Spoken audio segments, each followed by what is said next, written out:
Stage 14 of the Tour de France. This is Matthew Keenan with you, and it's a difficult stage to manage. It's definitely not for the sprinters, but it's not quite a major mountain stage either. Somewhere stuck in the middle, on paper, a day for the opportunists.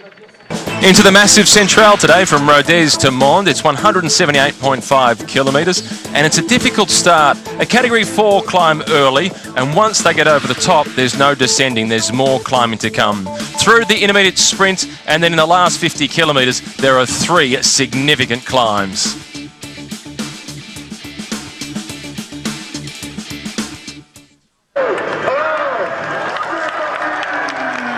Warm conditions at the start of the stage, and it has been a very fast start. 32 degrees at the start in Rodez, where yesterday's stage finished. It's forecast to still be 30 here at the finish line, but thunderstorms are reportedly on their way. The white jersey and the yellow jersey all friendly through the neutral zone, but they'll be having battles for the remainder of this race. All uphill at the start of the stage today. Despite that, throughout the first hour, they've averaged 41.4 kilometres per hour. At one point, there was a breakaway of some 24 riders. That has since split. It's now been reduced to 8 riders off the fronts.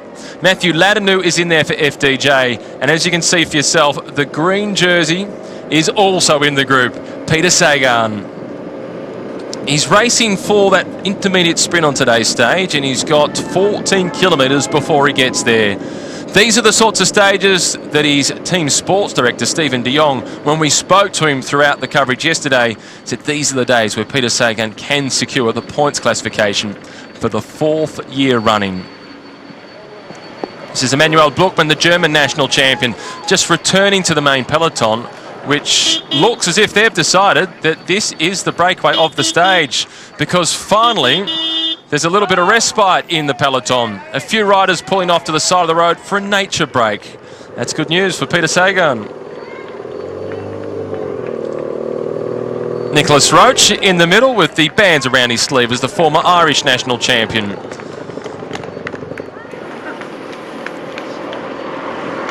Return to the breakaway, and they're moving. They are really moving.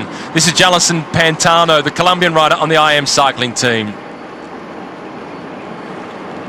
He's hanging on to the back of the group, but he has been doing plenty of the work. They've all been contributing well. Pantano, incidentally, is in 25th position overall at 37 minutes and 49 seconds behind the smiling Chris Froome. Rodriguez wearing the King of the Mountains jersey. He knows the final climb today very well. The last time the Tour de France came here, that was in 2010, and it was Rodriguez who was the winner of the stage, ahead of Alberto Contador. And Mark Cavendish still in the group as the breakaway. They now blow out to a lead of 2 minutes and 19 seconds. And you can see for yourself the skyline. It was crystal clear blue skies this morning when we woke up. It was the same at the start of the stage, but it looks as if the thunder is on its way in. Christophe Perrault, number 11. Horrible scenes with the Frenchman yesterday when he crashed so heavily in that crosswind. The man who finished in 2nd place overall last year. He has battled on and battled on bravely.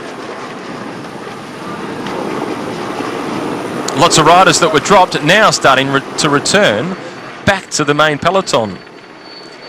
Jean-Christophe Perrault has said there'll be better days. He's in a lot of pain. He will start today. He aims to finish, and he wants to support his team get up onto the podium with a stage victory. Another one.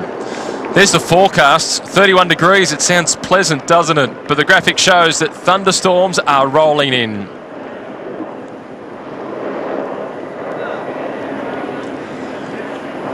Well, Rodriguez isn't the only one who's won at the top of the final climb on today's stage to Mende.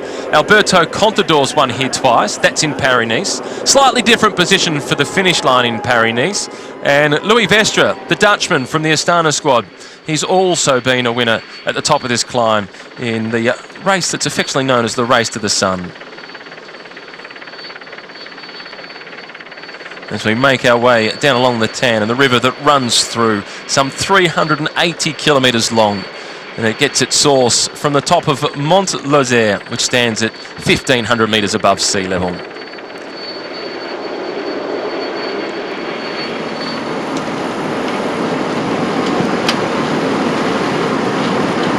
As we return to the leaders.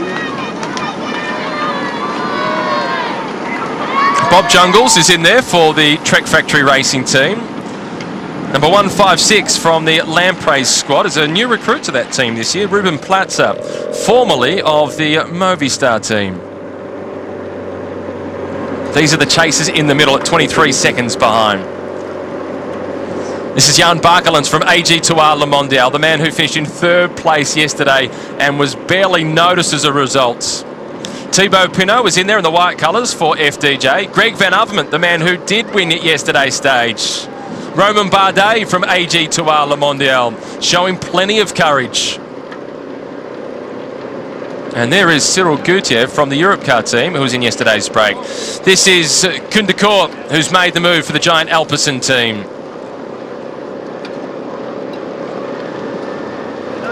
This is Castrovejo of Movistar, playing the role of the policeman, I suggest at this point. But Jan Bakelants is keen to have the conversation. This gap is about to blow wide open. We need everybody to contribute. And it looks like Simon Yates is in the move for Orica Green Edge.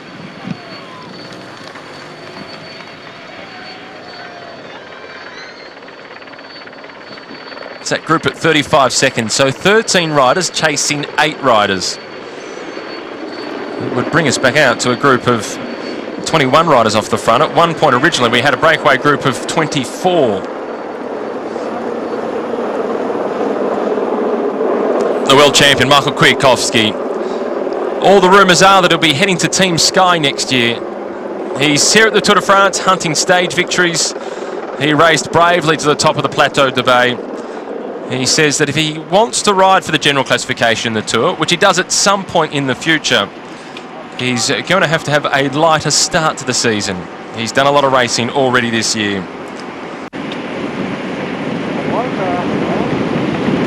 These are the days where Peter Sagan secures the green jersey, and he is odds-on favourite to win that classification for the 4th year running. It's a long way from being done, but he certainly is looking good. Simon Yates, number 109, in the break, the chasers for the Orica Green Edge squad. In what was the original breakaway of the day, Orica Green Edge, they had 2 riders in the move. Peter Winning was also there. Surely no one challenges Peter Sagan for the points here as he just looks across the shoulder, assessing. The body language tells the story for Peter Sagan. Don't you dare challenge. Ruben Platzer, who sits behind him, is one of the most experienced men in the break. Not really challenging for the sprint points there of Peter Sagan. So he now moves to a lead in the race for the green jersey of 34 points over Andre Greipel. This is the chasing group. Jeremy Waugh leads them through,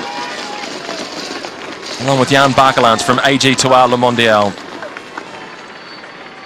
A team that also has 2 riders in that group, the other one being Romain Bardet.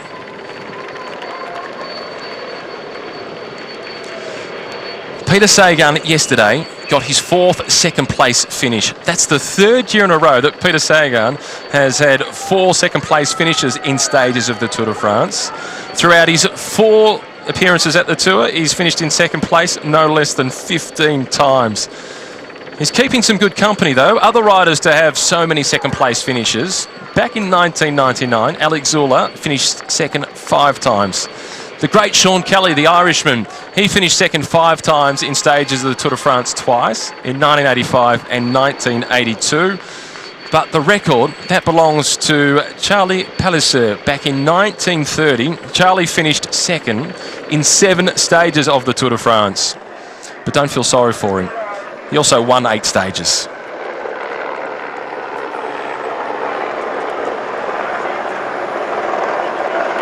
Inside the 100 kilometre to go mark, that's for the leading group. But back in the main peloton, they're around about 100 4 kilometres to go. They're at 7 minutes and 30 seconds behind the leaders, which looks as if that group is about to swell from 7 to 20, with a chasing group of 13 about to close it down.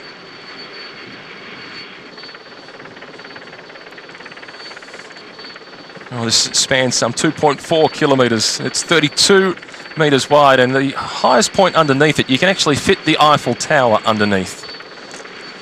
It was opened on the 16th of December 2004 by President Jacques Chirac. Ruben Plaza, he wants to keep the momentum going out the front, understandably so. One of the most experienced riders in this group. He has finished 10th in the past in the Tour de France, so he's a strong climber. He was brought onto the Lampre team to support Rui Costa, the former world champion. Unfortunately, Rui Costa is headed home, not because of a crash, but simply because of illness.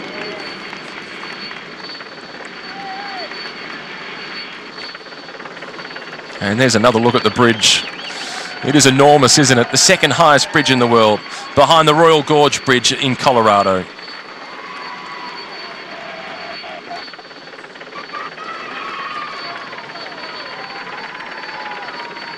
As I mentioned before, I've had the privilege of driving across this a few times. Stunning views from the top as you look out across the Massif Central.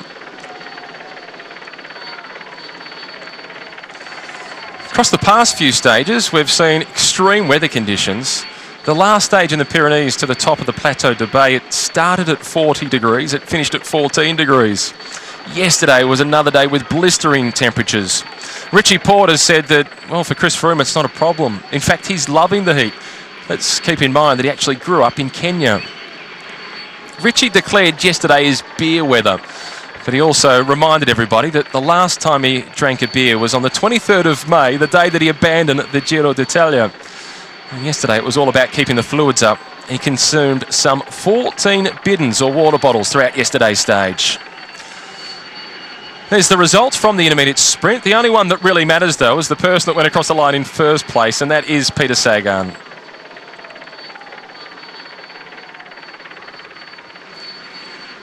Yesterday's stage winner, Greg Van Avermaet, he's had a lot of near misses as well. He was asked whether he can provide any advice for Peter Sagan afterwards, and he said, certainly not. No advice for Peter Sagan. To beat a guy of that quality is one hell of a feat in my career. And it's given him a lot of confidence for the future. Van Avermaet said that yesterday was a win that he needed.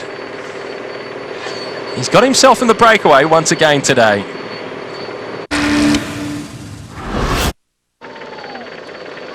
Making their way through the town of Millau. A town that in the past has been famous for its glove making. A lot of work in the skin trade as well. As we look down upon the old church in the centre of the town, which was first built in the 12th century. But the tower that you can see, that was struck by lightning on the 29th of July in 1811.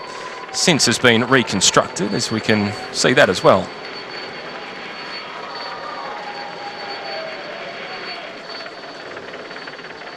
Well, the weather conditions for now at least are okay. Racing through the Massif Central, and it's an area that a lot of the riders will know reasonably well as a result of having ridden Paris-Nice, a race at the start of the season that so often finishes at the top of today's last climb to Mende. The Church of Our Lady, another church that dates back to the 12th century. It was destroyed in the 16th century but rebuilt 100 years later thanks to a levy that was put on those that were trying to cross the Tan River that they're riding alongside. So that contributed to being able to rebuild that church. A return to the breakaway with Peter Sagan, another successful day. More points in the race for the green jersey. He's still only 25 years of age, he's in his 4th Tour de France, and he's on target to win the green jersey for the 4th time.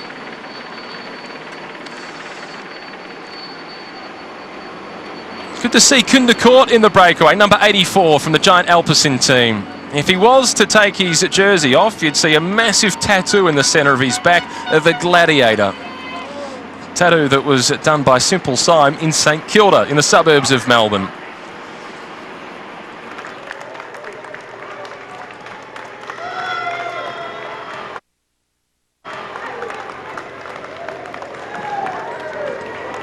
Still Ian Stannard sitting at the front, just setting a reasonably comfortable tempo, certainly by his standards.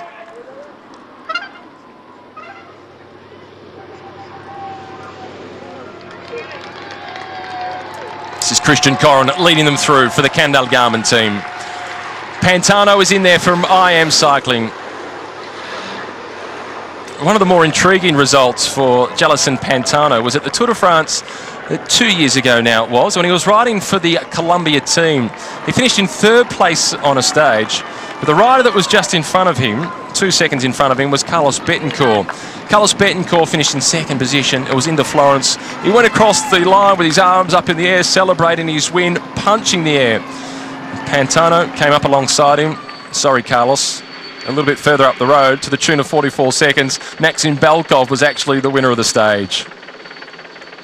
We saw a similar incident this year's at Giro d'Italia with Simon Clark, who went across the line in second position, thought he'd collected the win, but Davide Formolo was just a little bit further up the road. And the rider that was behind Simon Clark in third position tapped him on the back and said, sorry, Simon, not quite. But Clark did get himself the leader's jersey, the Maglia Rosa. This is a bridge that construction started on this bridge back in 1818. It took 3 years to be able to make it. The Rouge Bridge. And if they do reach their full potential, they will not have to worry about money at all. Cheeky wink from the flower pot. Viva La Tour. Luke Rowe at the front for Team Sky.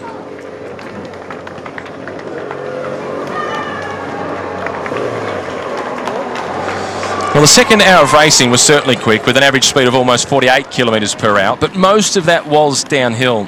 It was the first hour that was really the most impressive, of 41.5 k's an hour, with most of it being uphill.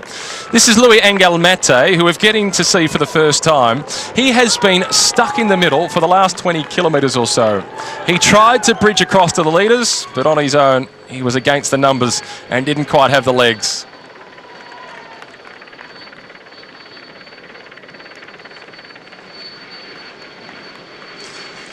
Well, it's a relatively flat run now before they get through to the next climb of the day. They've got a Category 2 climb is their next major challenge. Up until that point, I think it'll be status quo back in the main peloton. And that next climb that we've got, it doesn't start until around about 40 kilometres remaining in the stage. So we'll see the main peloton just continue in this sort of pattern. Team Sky at the front over the next 40 k's. Ian Stannard, Luke Rowe, the two riders that we'll see a lot of at the front throughout those next 40 kilometres. And the main task of the day will be staying hydrated. 30 degrees at the moment where they are. It's starting to cool here at the finish line as the cloud continues to roll in. To stage wins at the Tour. He has won a stage at the Criterium de Dauphiné, one of his most significant results. But his role today won't be hunting for a stage win for himself. It will be to ensure that this breakaway has got as big an advantage as possible as they head into the last 40 kilometres and the rolling climbs. Well, rolling is probably a little bit unfair. The nasty climbs through to the finish line in Mende.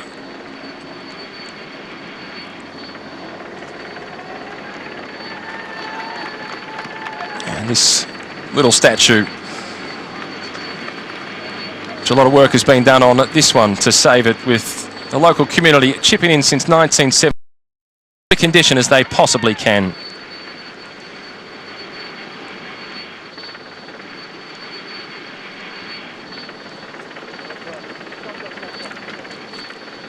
And the beautiful cliffs as well, Mother Nature at her very best. And the scenery is only going to get better throughout the day, and then over the next few days as well, as we head towards the Alps. Richie Porte is also looking forward to the Alps. He says that the Alpine climbs suit him a little bit better than the Pyrenees, which we've just been through over the past couple of stages.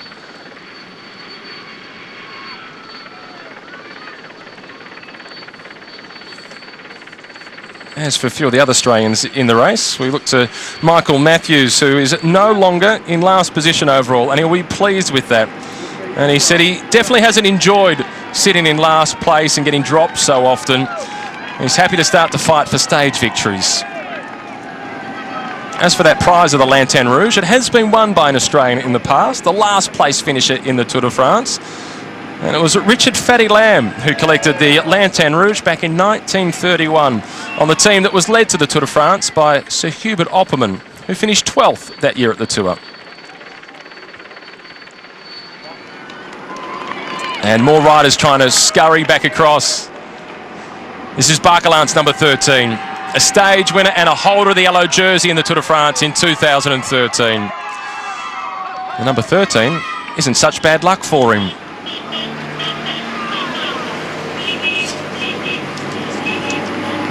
Stephen Cummings for the MTM Quebecer squad. Number 53 is Jonathan Castro-Vejo. He hasn't done any of the pacemaking so far. He's just been watching and waiting patiently. If this group does survive, number 118 is going to be a tough man to beat. That is Rigoberto Urán. And 3 stage wins already for edX Quick-Step. Stage win for Tony Martin, that was across the pavé.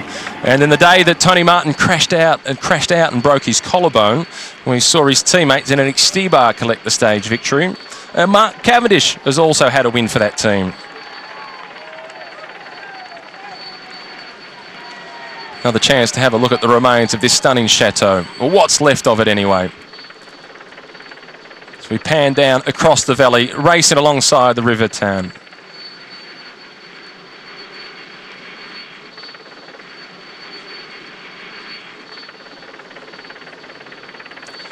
Back down with the peloton, the boys in red from BMC. And watching closely above. Got the bird's eye view, literally. A little bit restricted with some of the aerial shots throughout today's stage. As we go over one of the national parks, the helicopter has to be at an altitude of at least 300 metres above the highest point. So we might struggle to get some of the pristine views that we often get in this region. Wout Poels coming forward, the Dutchman, having the conversation with Ian Stannard. What's he got for him? Another water bottle. As we wander around the department of the Aviron here, the peloton, it was a tough start today and they've been running at a very fast speed. Average at the moment still 45 kilometres an hour. That's a kilometre an hour quicker than they were expected to reach the finish today. And because of it, we've had riders behind, they've regrouped, but what is more important, 20 riders have built up 7 minutes.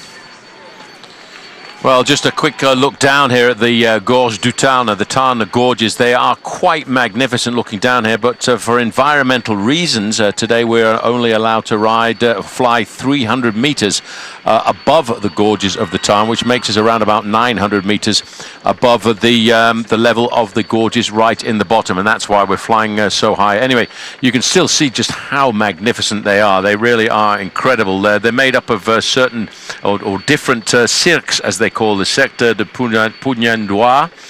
The area is an incredible area of natural beauty between the Causes de Mériane and the Causes de Sauveterre in the department of the Aveyron, but mainly the majority of the Gorge Tarn are in the Lozère.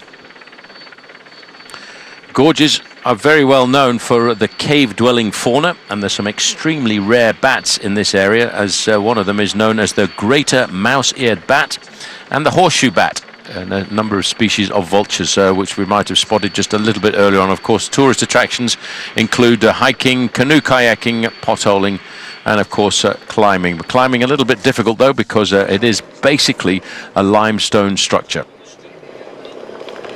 Team Sky, Ian Stannard is the big man on the front doing the majority of the pacing.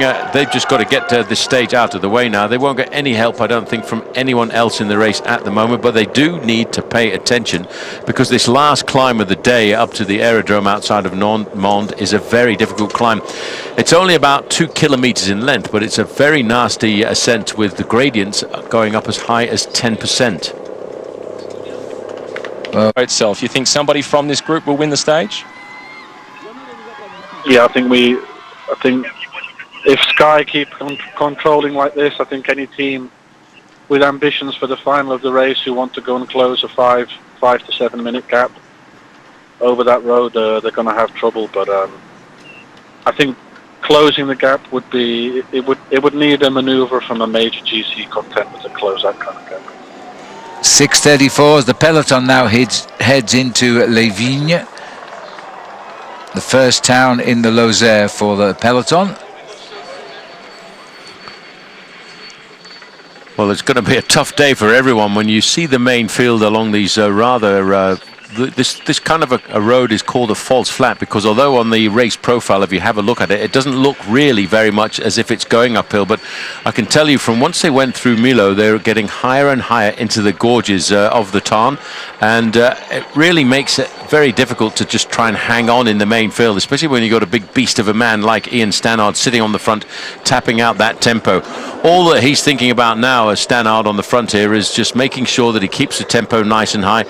He's not really trying to chase these riders down, but the fact of the matter is that he's doing such an incredible job of pace making. He's eating into the advantage, which was starting to creep up to over 8 minutes. It's uncanny the way the race leaders have got their teams all around them, and in exactly the order they sit in the overall. You've got yellow jersey Sky at the front, the second team with TJ Vanguard and his team BMC, and the third team is the dark blue jerseys of Movistar, who have Quintana in third place. So they're all organised should anybody attack. And just behind them, Phil, you've got the yellow jerseys of Tinkoff Saxo, who are not far away either, looking after Alberto Contador, who is currently hovering 1 second behind Geraint Thomas in the overall standings. And he was second when we finished here 5 years ago, so he knows the approach to the line, Contador.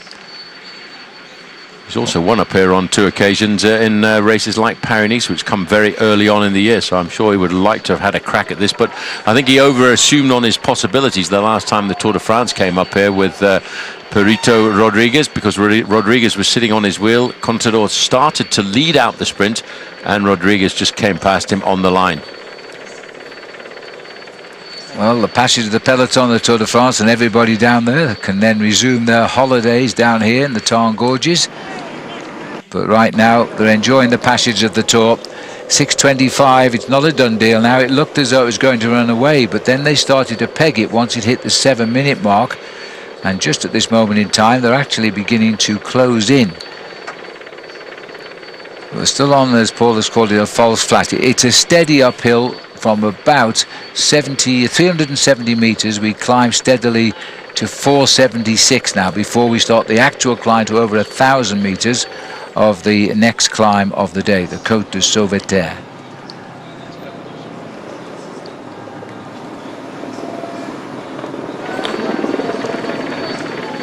It really is one of the beautiful parts of France, that these gorges have a worldwide reputation as being a real great venue, not only for nature walking, but also for any kind of outdoor activity. And if you look at the river down there, there's a number of points here where it is very, very interesting for canoe kayaking. Actual river down here at times disappears under the stones by some feet that have tumbled down over the years. Then it pops up again. That's the River Tarn for you.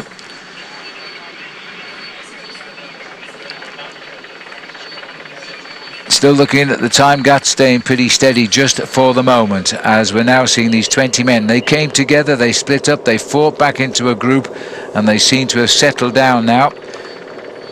And still Stannard not actually chasing them down, but holding them, keeping them in range, because one man in there, when we go into the Alps, seems to be recovering, so they won't give him too much freedom. Romain Bardet, the Frenchman, 17 minutes down at the start of the day, but he's shown the last 2 days in the Pyrenees he was recovering from all his problems, and he's in the breakaway, and if he takes a chunk of 6 minutes, then that could be worrying. Well, that was him just there having a quick chat with his teammate. He wears number 12. He was talking to his teammate Jan Bakelants. Now, Bakelants finished third on yesterday's stage, but Bardet is a very good climber, so they've got a very good advantage here tactically with 2 of their best climbers in this breakaway. But the man who would like to survive on the slopes of this final climber, there would be that man there in the green jersey, leader of the Skoda sprint competition, and that of course is Peter Sagan, who is really looking very, very good. It's amazing how people are very quick to criticize this man, who's finished in the second position at the Tour de France so far in 4 times.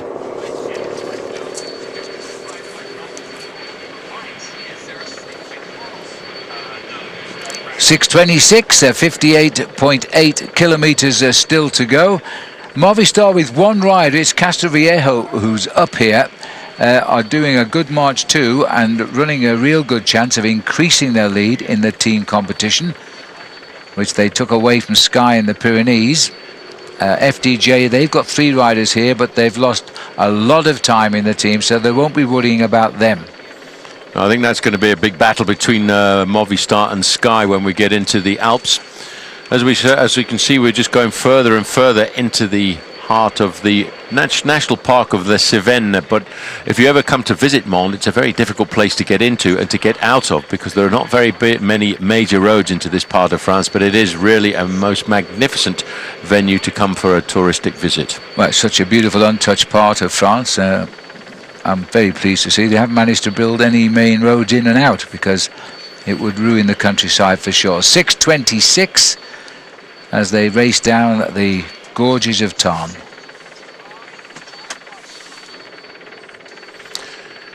So the main road, the main field here, probably very much enjoying it. At least if they can comfortably sit in the train that's being set there by Team Sky at the front end of this main field, I would think they would be quite happy to try and enjoy the view of this magnificent backdrop of Les Gorges du Tarn as we move into the French call a lot of these cliffs in this area un cirque, which is a very steep cliff that can drop down between 600 and 900 meters, and that's how deep some of these cliff faces are as they drop down into the Tarn, down into the valley below, the Tarn gorges.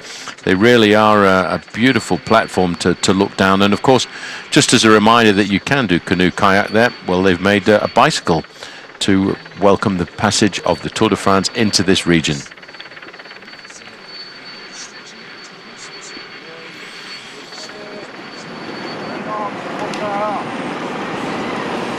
Just having a quick look at the early part of this race, it was IAM Cycling who were chasing down the group. Up on the finishing line, it's become rather overcast. They have promised there could be rain towards the end of the day of racing, and we're finishing on a wide open airfield after the long climb up to the line, which is actually quite a brute.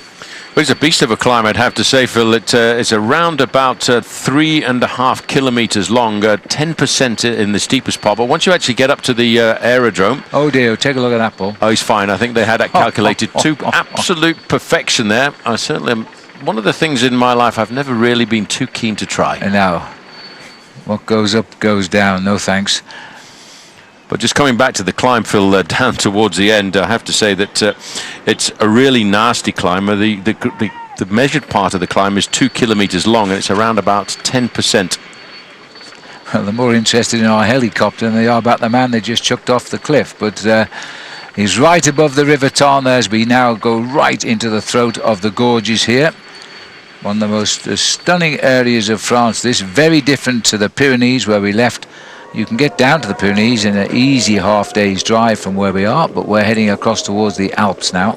It's still Steve Cummings still Ian Stannard on the front for Team Sky doing that pacemaking, and what a job he's doing. In fact, he's reduced that advantage by a couple of minutes, down to 6 minutes and 6 seconds. This leading group, they're going to have to start now thinking about how they're going to get themselves a victory on the stage this afternoon. Number 82 is Warren Barguil. He's trying to ride himself back into the main field.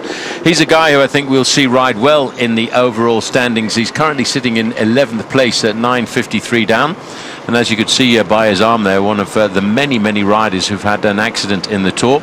But he's bounced back, and I think we can see him go out aggressively into the Alps in a couple of days' time. He is in the back bunch, by the way, as we switched up to the breakaway here to see the other Frenchman, Romain Bardet and Thibaut Pinot, who were thought to be real challengers in the Tour this year. Hasn't been the way. They've had a lot of bad luck, and Bardet, number 13, with his numbers alternating, is now looking as though he's finding form. Lost 17 minutes, by far the best man in this breakaway at the moment, and gaining time. But the gap is coming down reasonably quickly now. 6 minutes.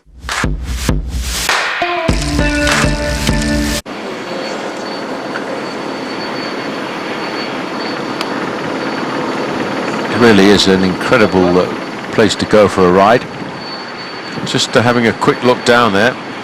That is the rather beautiful castle of Cazes.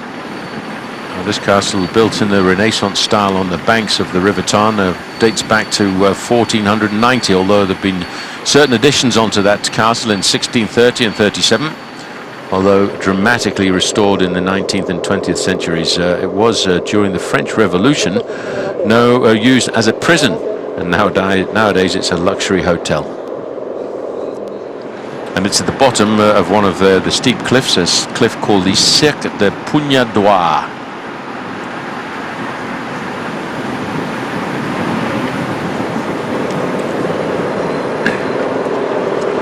Well, just looking at Ian Stannard is doing quite an amazing job here for the team. He's got it locked in at the 6.5 minute mark now, 45 seconds. There once again is that magnificent backdrop of the castle of La Case.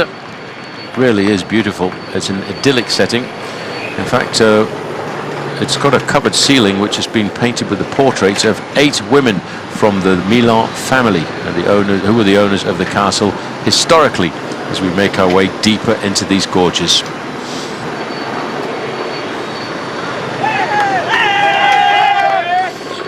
As we come back to look at the main field here on stage 14, what an amazing backdrop we've had here throughout the course of today's stage, going deep into the valleys and the gorges of the River Tarn. The backdrops of the Cevennes National Park, which is a beautiful national park in the early part of this stage, and the riders going deeper and deeper into Les Gorges du Tarn. Magnificent backdrop, beautiful part of France, which has hardly been touched at all. Very, very untouched.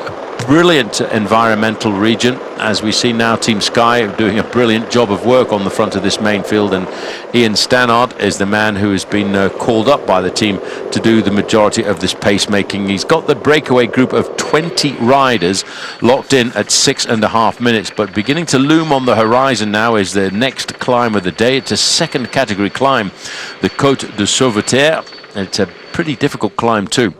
And of course François Hollande, the President of France, having a chat there with Christian Prudhomme, the organizer of the Tour de France. He's come in to follow this stage on the way up to Mende.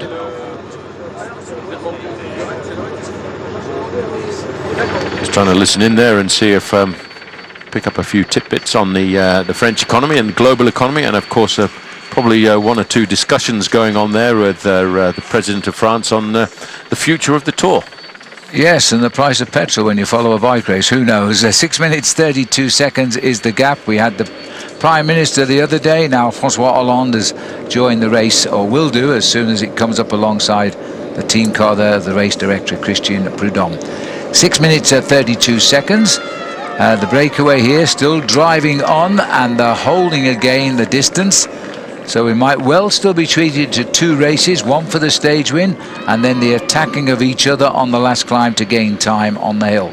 Yeah, well, Phil, this final climb of the day is just so difficult that even though the overall contenders are a long way down on the road, they're well ahead of all of those riders in the actual overall race. They have to be attentive on this Côte de la Croix-Neuve, as it's called. It's a climb of about 3 kilometers in length. 10% the gradient, and it's pretty much 10% the whole of the way up. But it's also important to be well positioned because as you come through Mende, it's rather a small town. It's an old town which has got medieval origins.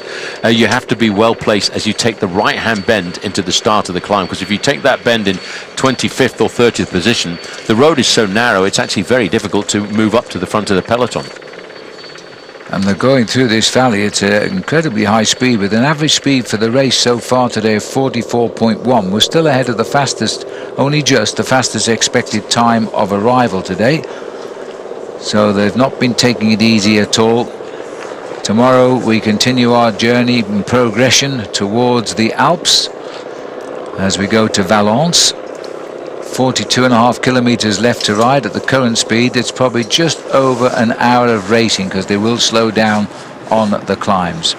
Well, they got 3 serious climbs on the day ahead of the riders. The Côte de Sauveterre, the Côte de Chabris, which I thought was rather a difficult climb, although I suppose it is a good thing François Hollande has probably come down to the Tour de France today to make sure that all the roads have been resurfaced for the Tour, because certainly that 4th category climb, the Côte de Chabris, had a very nice surface on it. But I thought the descent away from it down into the outskirts of Mende was a little bit tricky, with quite a bit of traffic furniture there. Well, Steve Morabito crashed, has now been confirmed, has broken his collarbone earlier. Yeah, that was one of the nasty crashes early on. In fact, we're getting a press release through from Team Giant Alpecin. The abandon of Ramon Sinkeldam, the Dutch rider on their squad, was because of stomach problems. Something that happens a lot to riders during hot stages in the Tour de France, because you take on board so much liquid that very often that you can develop some kind of a stomach complaint, and that is what has been reported to have happened to Sinkeldam. So there's another team now down to just 7 riders. Beautiful chance there as they go through the small town, that's the main field going through the small town of Saint-Chély, and that's a beautiful one-arched bridge just across there, which dates back to the 19th century. Only allows one vehicle at a time, or one vehicle wide, to pass it. Now back with the leading group as they come around this corner, just 20 riders, and there's a lot of work. Team FDJ have done a good job here as well, because Team FDJ have managed to put 3 riders into this leading group, and that will put a bit of pressure, I would think, onto the shoulders of Thibaut Pinot. Pinot's a long way down, not riding the race that he rode last year, but he'd love to get a win. Well, this is it, Paul. The next check, they've got across, we call them the flatlands, although they weren't completely flat. They're now on the hills that would take us up to the finishing line. This first one, 9 kilometers long, and it's got a second category tag. Yes, I think it's a very difficult climb. It's a bit tricky once you get over the top, but we'll have a chance to see if Team FDJ are doing all of the pacemaking for their man Thibaut Pinot. Pinot is a long way down in the overall standing this year, but to try and, as the French say, save his Tour de France, a stage victory today could be very important. And because this is a tough climb, I think they will try and make it as hard as possible to get rid of some of the passengers from this leading group. I think the hill will be hard enough to split the group. Peter Sagan in the green jersey will try to hang on in there. It's a big moment for him to gain points at the finish for that green jersey, but we'll see. Thibaut Pinot did say as long ago as 5 or 6 days ago he had no chance now of winning the Tour de France after his bad luck at the opening week. He would look one day for a winning breakaway, and this has got to be his best chance. Yep, 8.5 kilometers to go to the summit. Thibaut Pinot, Phil, the guy who finished in 3rd place overall last year, had a pretty disastrous opening week of the Tour de France. He's now 35 minutes down, but as far as the French are concerned, if he can win a stage, it's almost as good as finishing 19th or 20th in the overall standings. That could be even more important to him, and this is a stage that has a great cachet to it because of the fact that it's seen riders like Alberto Contador win here in the past in races like Paris-Nice. It's seen Joaquim Rodriguez win here, and so obviously I think everybody would like to try and win. I suppose the most important victory here was on the 14th of July back in 1995 when Laurent Jalabert was the winner. And if my memory serves me correctly, Phil, on that occasion Laurent Jalabert was wearing the green jersey as leader of the points competition. I do believe you're right. I'm certain you're right, yeah. He was one of the few points riders who also was a king of the mountains in the Tour de France. He was an unusual sprinter, Laurent Jalabert. He works here now on the Tour de France, a TV commentator. 6:09 the gap, and it's come back pretty rapidly because the leaders are now climbing and the peloton is still getting ready to start that climb. So you've been in many breakaway groups like this in your 17 rides around France. What would you be thinking right now? Well, the moment where they are now, 25 miles to go, 45 kilometers to go, it's all about efficiency. You know, for example, I would pick the tallest rider in the peloton, make sure I sit behind him so I get just that little bit more of a draft than other people. You know, we think about rehydrating, don't forget to eat, spin your legs, don't push too much gears, you try to be as efficient as you can, and then you just got to launch one big vicious attack in the end trying to break the group apart, because the non-climbers in this group, they definitely need to come to that last climb with a minute ahead of Thibaut or Romain Bardet, because none can climb better than them too. So they got to split the group up before. Yeah, but Jensi, that must have been a massive problem for you when you were racing, because you were such a big bike rider. Everybody wanted to sit behind you. That is true, but believe it or not, I was actually pretty aero on my bike. I had a pretty low position, so I could go down pretty low and pretty aero. I remember in team time trials, a lot of riders said, no, I don't want to be behind Jens. He's not good at for shelter. So I was pretty okay. Moment we're hearing of a crash in the main field. Somebody's gone down. Laurens ten Dam. And Laurens ten Dam, we believe it is, as we watch the riders go past the President of France. and then he'll be in that car, I am sure. Now, at the front of the moment, it's Ledagno who's making the move at the front. As the president now said, I've got to rush, I've got to follow a bike race. I can't find the driver, though. It's almost as if the teams have been given the right to sit in their positions in the overall standings in the main field. Well, it's showing that, in fact, the peloton is now travelling quicker as they're guided up here by Richie Porte on the breakaway. Ledagno is the leader at the front of the breakaway. Now, I think the reason for that, which is why they've brought Richie Porte to the front end of the peloton now, Phil, is to just notch up the pace a little bit to make it uncomfortable, if you like, in the main field, to discourage anybody from the other teams of thinking, right, here's a good chance to launch a counter move. And if you make it that little bit uncomfortable, everyone says, well, I think I'll just stay here. I'll look for a little bit more shelter from the wind, and I'll try and find the sweet spot in the peloton where I can just get dragged along. Sepp Van Mark, the rider at the back, we saw on that long breakaway in the Pyrenees. I think he's paid the price the last couple of days. He's really been hanging on at the back of the race. And those bluish jerseys there of the last year's winner, and you can just see him in the white helmet there, that red, white and green band, the champion of Italy and last year's Tour winner Nibali. They're all poised just in case something happens. TJ Van Garden's team are right there as well. Well, TJ Van Garden's team have been absolutely phenomenal since the start in supporting the American. He came here initially, Phil, to go better than his 5th place overall in the Tour that he's had on 2 occasions. He's also been the winner of the white jersey Best Young Rider competition. Here, he's always said that he's thinking about a podium position. He's currently there. This is the winner of yesterday's stage, teammate of TJ Van Garden, Greg van Avermaet.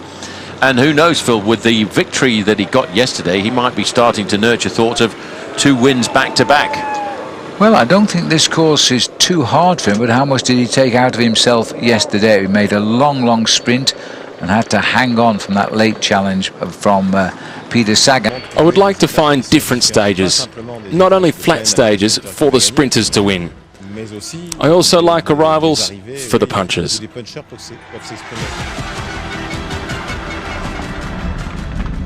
We need to change something each day, so we don't have the same scenario and the same winners each day, because the world is like this now. There's the steepest section of the course, and he kicks again. Aconso's trying to match him. Rodriguez is up there as well. It's an extreme effort for 2 or 3 minutes. Christopher Froome attaque de Froome. Attaque de Froome, réponse d'Alexis Vuillermoz. It's too hard for the sprinters, but it's too explosive for the pure climbers, but it's perfect for me.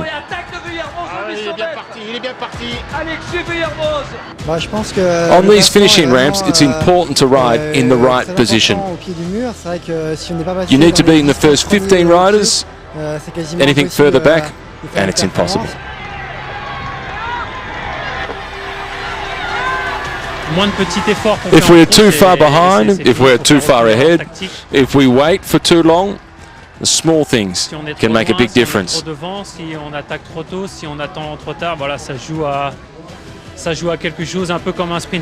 like the sprinters, you need a little bit of luck too, even though the winner is often the best.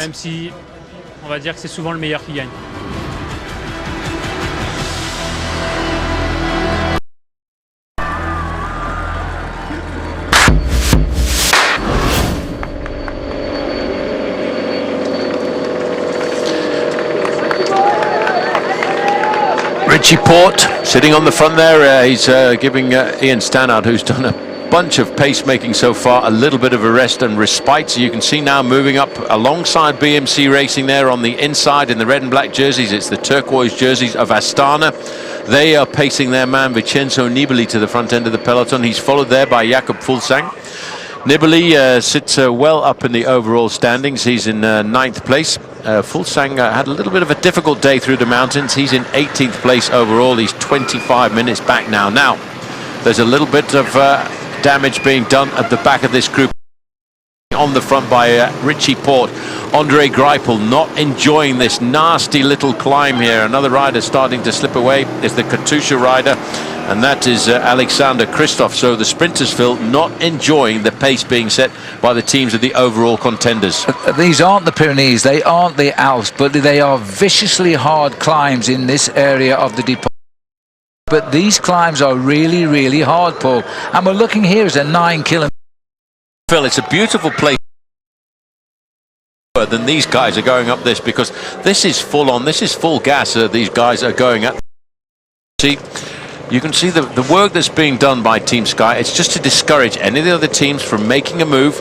It's not full on, but I would say they're riding at about 80 to 85% of their maximum, and everyone else is saying, well, this is quite hard today, especially after the day that we rode yesterday, and it's reflected with the speed, just over 12.5 miles an hour, 21 kilometers an hour being done by Richie Porte. Yeah, we've gone inside 6 minutes now, a gap of 5 minutes 50 as we continue up this quite a long climb here to the summit. Steve Cummins is the rider with 212 on his back, British rider on the MTN Quebecer team. Race clear for Thibaut Pinot, the fourth man in line there. Yep, and that's the view of this climb. By the way, rather interesting, the Cause de Sauveterre, it's taken from the word terre sauve, or safe ground. It was created by the monastery of Saint Enimia way back in the 13th century. At the top of this area, by the way, there's 60 hectares of sheep farming. 5 kilometers to go to the summit. Moving up as well, the riders from Europcar. The rider in the white sunglasses in second position there is Pierre Rolland. He's also lost a fair bit of time in the overall stat. Oh, you can see the damage that's now starting to get done. Big old Marcel Seberg slipping away. I can also spot Edvald Bosenhagen, the Norwegian national champion, and that's all because of the work being done by Team Sky, and the majority of the work being done by Richie Porte. So some big names starting to slip away. Edvald Bosenhagen not enjoying the pressure. He's actually, I spoke to his team manager this morning, Dougie Ryder from South Africa. He said that a big Norwegian like Edvald Bosenhagen has not enjoyed the hot conditions of the last 2 or 3 days. Heading up towards the summit now, as we still see FDJ set the pace at the front. Cavendish does have a teammate in this leading group, Rigoberto Urán. But his team manager said he's not sure how well he's going. He's had 2 very bad days so far in the Tour de France. But he may get inspired by the climb today. He's the light blue jersey with the white top there, halfway up the line. There is Greg Van Avermaet winning yesterday. And by the way, Paul, his wife is pregnant, and they're not sure when the birth date is. If he wins 2 stages in a row, it could be imminent. Well, he's been given permission by the team to leave if the birth is going to be imminent, but at the moment I think the way he's riding, he will take every day as it comes. Interesting though that the first and second place riders on yesterday's stage are in the breakaway on a day which theoretically doesn't suit their abilities, because they're the men for the short, sharp explosions. But this final climb of the day, I just feel that Van Avermaet and Peter Sagan, as they get closer to the finish, must be seriously starting to nurture the hopes of a little bit of a win. Well, we're going up to the summit, and again nobody's challenged. The rider who set the pace all the way up, they're giving him the couple of points over the top. It's a second category climb. First 4 riders only score points there. None affects the King of the Mountains leaderboard at the minute. Sagan though is safely with them over that one. Oh, looking here now at a little bit of a move forward by Le Danu, went over the top in first place. He's continuing to press on. The boys behind, Grifko is the first man, followed by Bob Jongels in the back group. Here's the peloton over the top now. The boys in black won't be aware of quite what has happened up at the front just for the moment. Well, the big question now, Phil, is just keep a close eye on the colour of Alberto Contador's bike in the main field as we go back to Michel Golas on the front here for Ethics Quickstep, because I noticed the bike is still on the car of the Tinkoff Saxo car of Alberto Contador, and rumour is that he's going to try and change to a lighter bike for the final climb of the day. He's obviously looking for a few seconds here and there. Well, that's interesting. There is a weight limit on how light a bike can be, by the way, so all these bikes will have been weighed.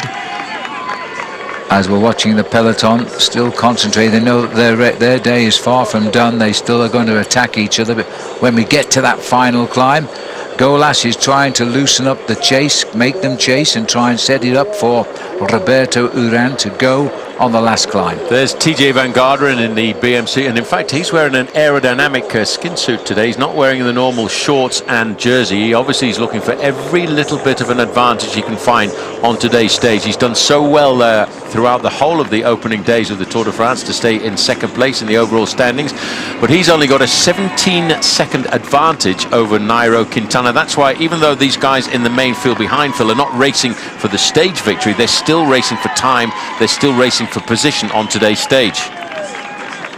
Well, I'm hearing that Contador has fitted lighter tyres on that bike that's on top of the team car, and if he feels the conditions are worth changing, but you know, that might be a bad gamble because the road surface is not good, and well, lighter tyres are more prone to explode. 5:22. We'll have to keep a close eye on that as we go over the top of this second category climb.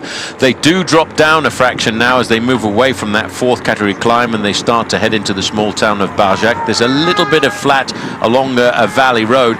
The risk that he would take if he does change across to that bike that I've seen on the back of his team car there is that he might not get to the front end of the main field before the final climb of the day, but it's a risk that he will calculate, the team will calculate, and we'll see that a little later on. Looking now to the Etixx Quick Step rider, he's just looking now at the banner of 25 kilometers to go. At 25 kilometers to go now, you can see 54 kilometers an hour there for Michel Golas, looking a little bit further back down the main field. There's no urgency at all now for Team Sky. They're still keeping that tempo going. We will start to see an acceleration coming in this main peloton once we get that little bit closer to the final ascent of the day, and once they start to line up, I think it will start to speed up before we come to the fourth category climb, the Côte de Chabris. And that's when we'll see other teams coming forward to set the pace making. But there's not a lot of riders left in that group. We've seen a lot of riders tailed off over the previous second category climber, the Côte de Sauveterre. Golas, he was a winner last year in the King of the Mountains in the Tour of Beijing. He was also the Polish national road race champion back in 2012. In fact, that was his only victory as a professional cyclist. He was second in the Polish national championships this year, but he's one of the strong guys, and I do think that he's actually moved away like this. He's sacrificing his own chances to force the other riders in that group behind to chase him down, to try and set something up for Rigoberto Urán.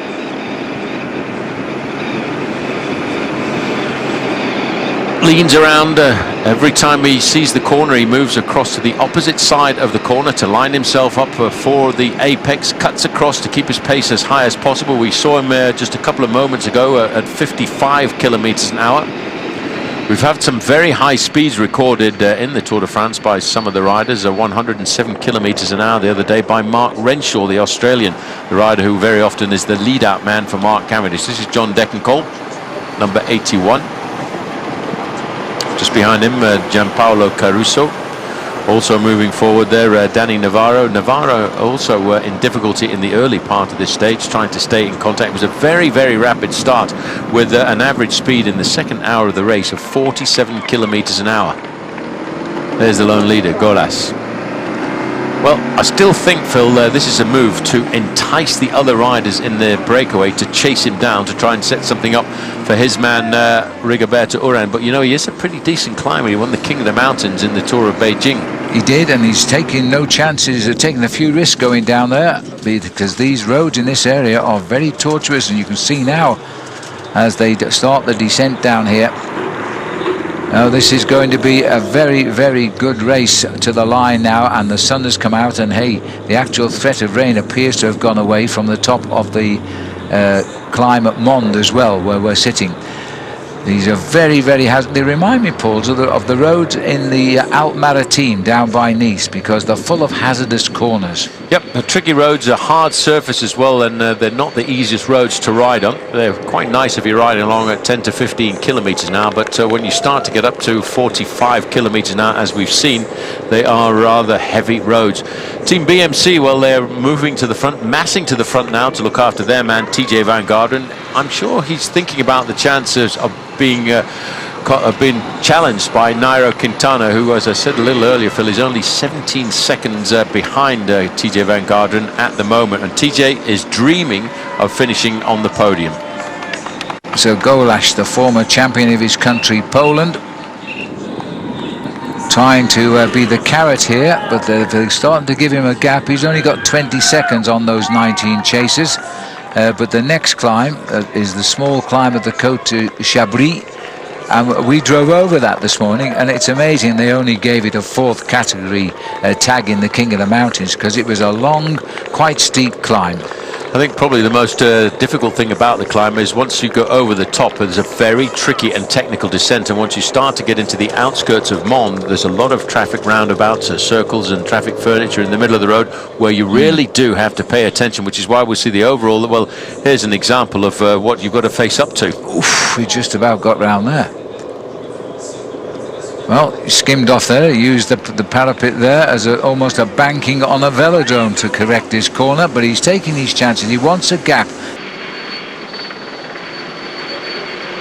I'm joined by Torsten Schmidt from the Katusha team. Torsten, you've got one of the pre-stage favourites, Joaquim Rodriguez. You tempted at all to put the team on the front and chase this breakaway? No, we didn't do, and we will not do. We had 2 fantastic stages, and we also have to save some energy for the coming stages, for the coming week. It will be a tough week, and we went into the race. We had 2 guys in the first big breakaway, and then later on nobody in the break. It's a little bit pity, but we cannot put every day the hammer down, and the guys also should a little bit safe, like I said before. Looking now for 20 kilometers to go. A little move coming off the front again, and this is to be expected as well. We're going to see these counterattacks now. 20 kilometers to go for the leader, which is Michael Golash at the moment. Well, the rider chasing him here is Christian Koren from Cannondale Garmin, and all of a sudden Thibaut Pinot is being forced to do the chasing down himself. He had a lot of teammates doing the pacemaking early on, and keeping a very close eye on him there is Jan Bakelants. A bit further back, Bob Jungels in the red, white and blue. 20 kilometers to go now for these riders. Still the one lone leader. Situation on the road is they're still trying to catch the lone leader who took off a little while back, Michel Golash, and he's got a 23-second advantage. The main field, well, they have done nothing to eat into that breakaway advantage. It's still hovering on the 6-minute margin. Back with the leader, Golash. Hairpin bend, tense moments for the peloton. Rise of the back, just happy to continue to descend and let them all get on with it now. 22 seconds, the gap to the green jersey group, as they are calling it, which is Peter Sagan, and then we go back to 5:55. It is Sky, as it's been for so many days, versus Team BMC. Froome against TJ Van Garderen. Yes, but sitting just 17 seconds behind TJ Van Garderen in the overall standings, Nairo Quintana, and his own teammate just a few seconds behind him as well. So these guys have got to fight for position, Phil, coming into this final climb of the day, because things could change in the last kilometers of today's stage. Cool cornering there. They're descending into the town of Balsiège now as we continue a long descent, as we're going into the valley of the Lot now, and the peloton are being led down all of the way by Team Sky. The gap is at 5:54. We're definitely going to see 2 races now, one for the stage win, and then the favourites hit out at each other on the climb to the finish today. This is the leader, Michel Golash, the Polish rider on Ethics Quickstep. He's just moving into the town of Barjac, and Barjac is the foot of the final, well, the penultimate climb, the 4th category climb, the Côte de Chabris. He made the move on the climb, so he's feeling confident with his climbing ability, and he's also feeling confident, Phil, with the fact that he knows in the group behind he's got a very good climber, Rigobert Uran, who was high up in the overall standings until he had a couple of bad days in the Pyrenees. And I have to say, I think FDJ had tactically a superior advantage because of the numbers that they had in this group, but they seem to have got it all wrong because they haven't got the firepower to organise the chase. This is Bob Jungels, the champion of Luxembourg in his first Tour de France, this youngster, being seen as the next star from his little country of Luxembourg. But since we've lost now the services of Frank and Andy Schleck, the two great brothers, it looks like it's up to Bob Jungels now to take over the mantle. Well, there's Chris Froome, but lining up right behind him once again, you've got Team BMC. The first rider there was Daniel Oss. His job is to make sure that TJ Van Garderen is well positioned coming into this final bend. And you know, the final corner at around about 4 kilometers to go for the start of the climb, it's so important to go around that corner probably in the top 10 positions, because the road becomes very, very narrow for the final climb of the day.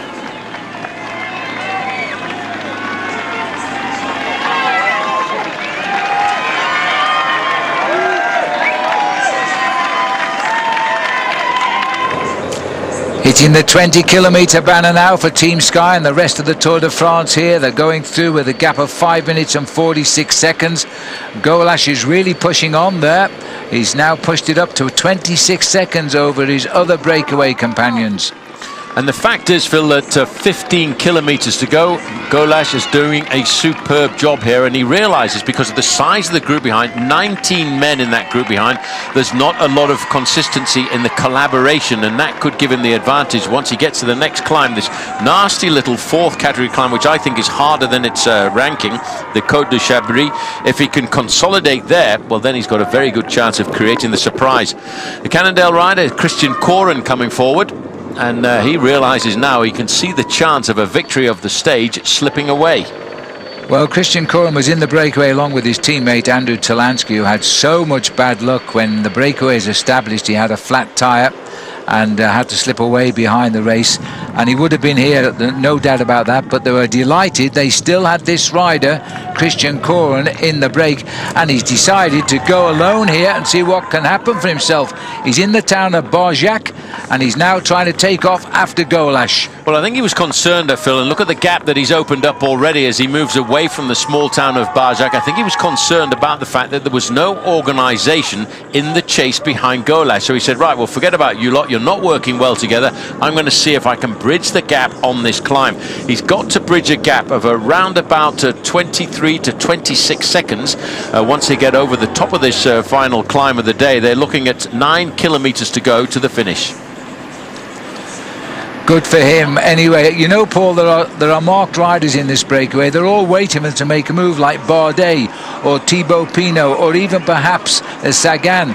And so that's how they make mistakes. Opportunists now put their move in. Yes, a little bit. Yeah, Richie Porte going back to the team car, taking on board drinks, wondering whether or not he's expended all of his energy here this afternoon. I don't think so. I think he's just taking on. You see, because of the heat today, they've been given permission by the race organisation to go back to the team cars to take on board a few more drinks. He'll go up to the front of the main field very quickly and distribute all the drinks from the bar. It's a little bit of a task to get from that black car at the back to his team at the front when you're climbing these slopes. It's amazing. Well, it is, because when you take on board 4 bottles like that, Phil, you're looking at around about 2 kilos, which is close to 4 pounds, and it's not a lot of fun to carry the extra 4 pounds uphill.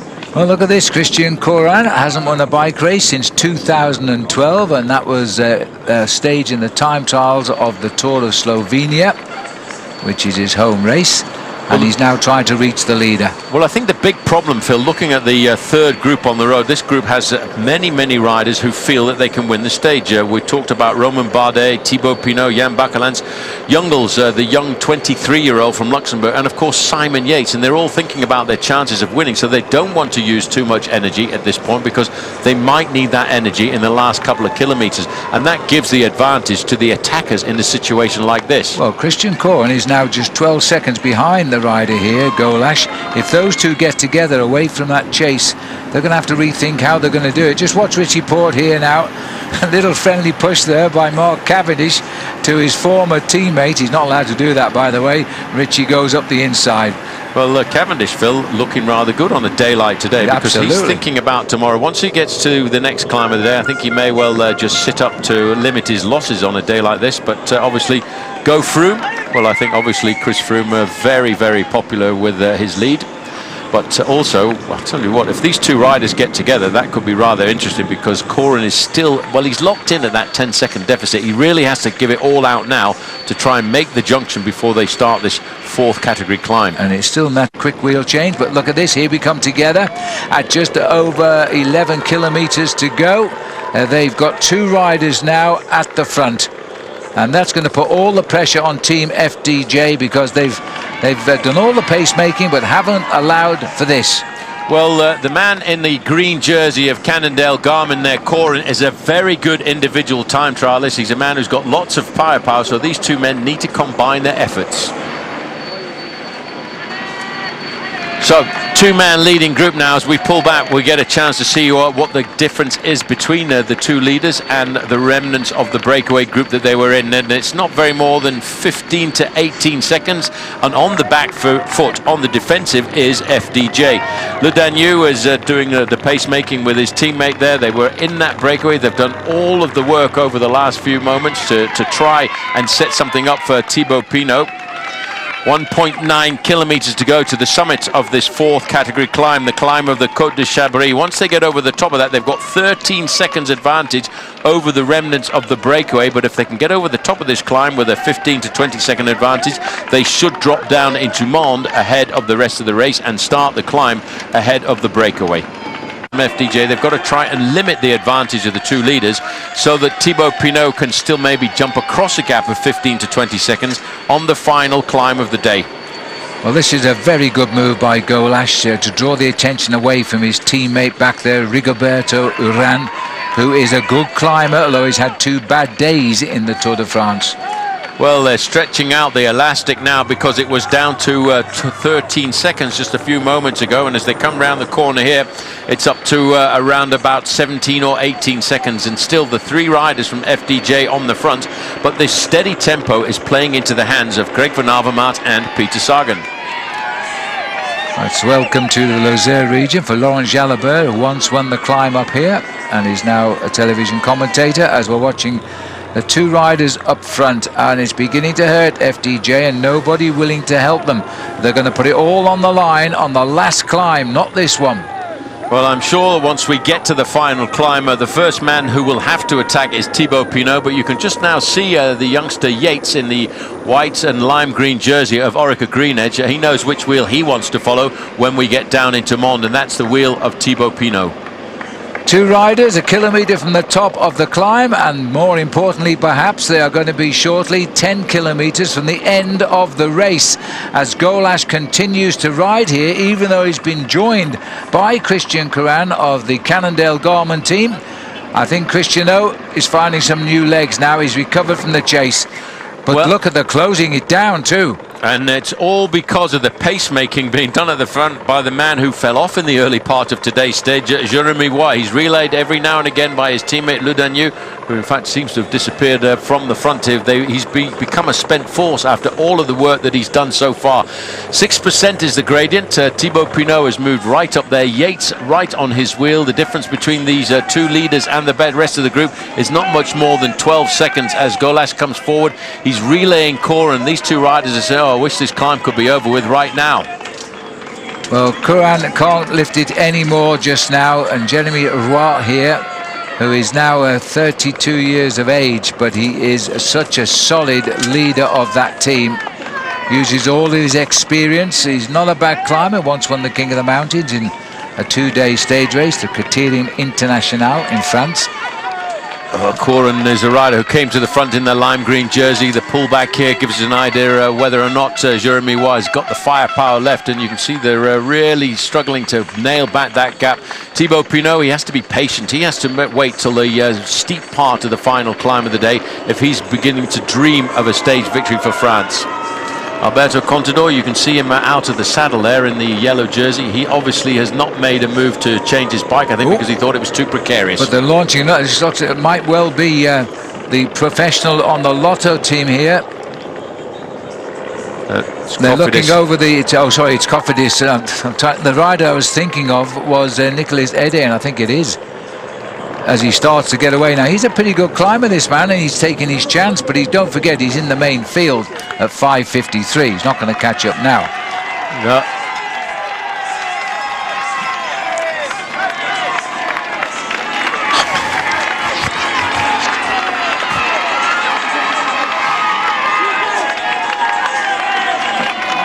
Nice catch there by Christian Curran as we're heading up to the summit. A third of a kilometre remains. This is the chase group. They can see the action ahead of them. Good tactics here, Jens Voigt now. I think they played a good card, ethics, but it may backfire. What do you think? Well, they're definitely gonna use these two riders to the maximum, and they're not gonna have any chance of going getting a good place here. So they put all their eggs in that one basket, Bruno Thibault, and hopefully for them it works out.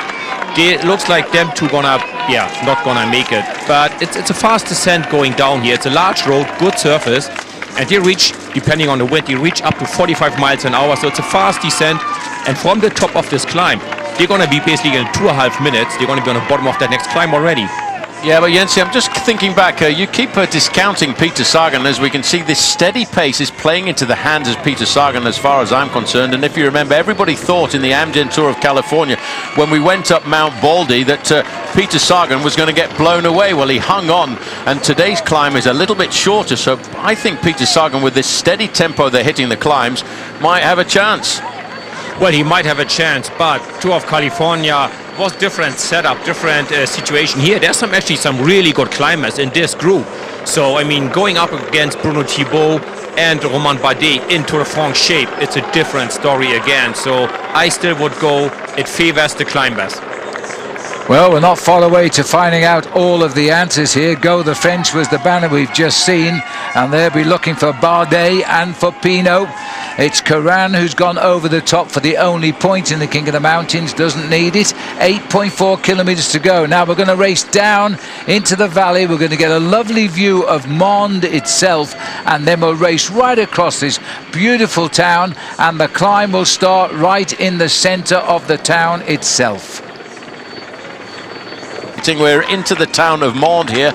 We're at 5 kilometres to go. That's around about 1.5 kilometres from the start of the climb, and they've prized open a few more seconds. It's 13 seconds according to the race radio.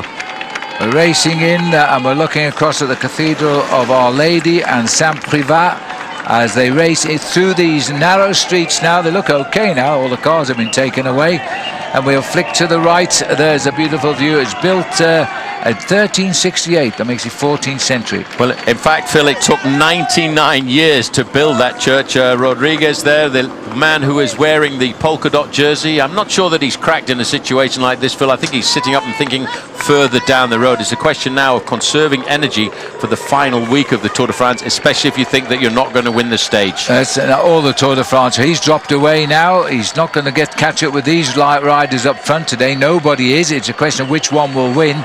And then we're going to see Chris Froome under pressure. We are coming in at 4.6 kilometres here. We are in the town of Mende. We make a little right flick here, then a left one. We're on the climb. There it is. This is the climb of only 3 kilometres. The finish is not at the top. We run over, small descent, onto the airfield for a sprint. And it's Golash and Curran get there first.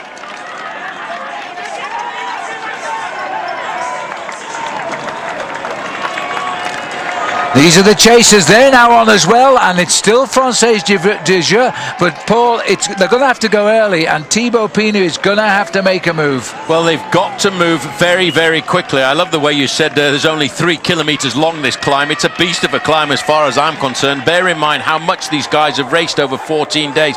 The climb is at 10 to 10.9% gradient, and that's why I still feel that FDJ have made a tactical error here, making all of the pacemaking. And look there at Peter Sagan in the green jersey, still sitting there, hoping to survive. And if they ride at a steady pace, he's the kind of guy who, for the effort here of an 8 or 9 minute effort on the slopes of this climb, he could still stay in contact. Well, he felt he let the team down by losing the stage yesterday, but the man who beat him is sat right behind him in that red and black jersey down there.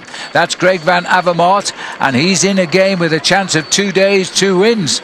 Moving up there into 4th position is Simon Yates of Orica Green Edge. Behind him, Rigoberto Urán. Behind him in the red and black jersey, the man who won the stage yesterday, Greg Van Avermaet. And riding this steady tempo, I feel, is playing into the hands of the stronger riders. They need to change the tempo. They need to go out and attack one at a time to try and dislodge guys like Sagan, Van Avermaet.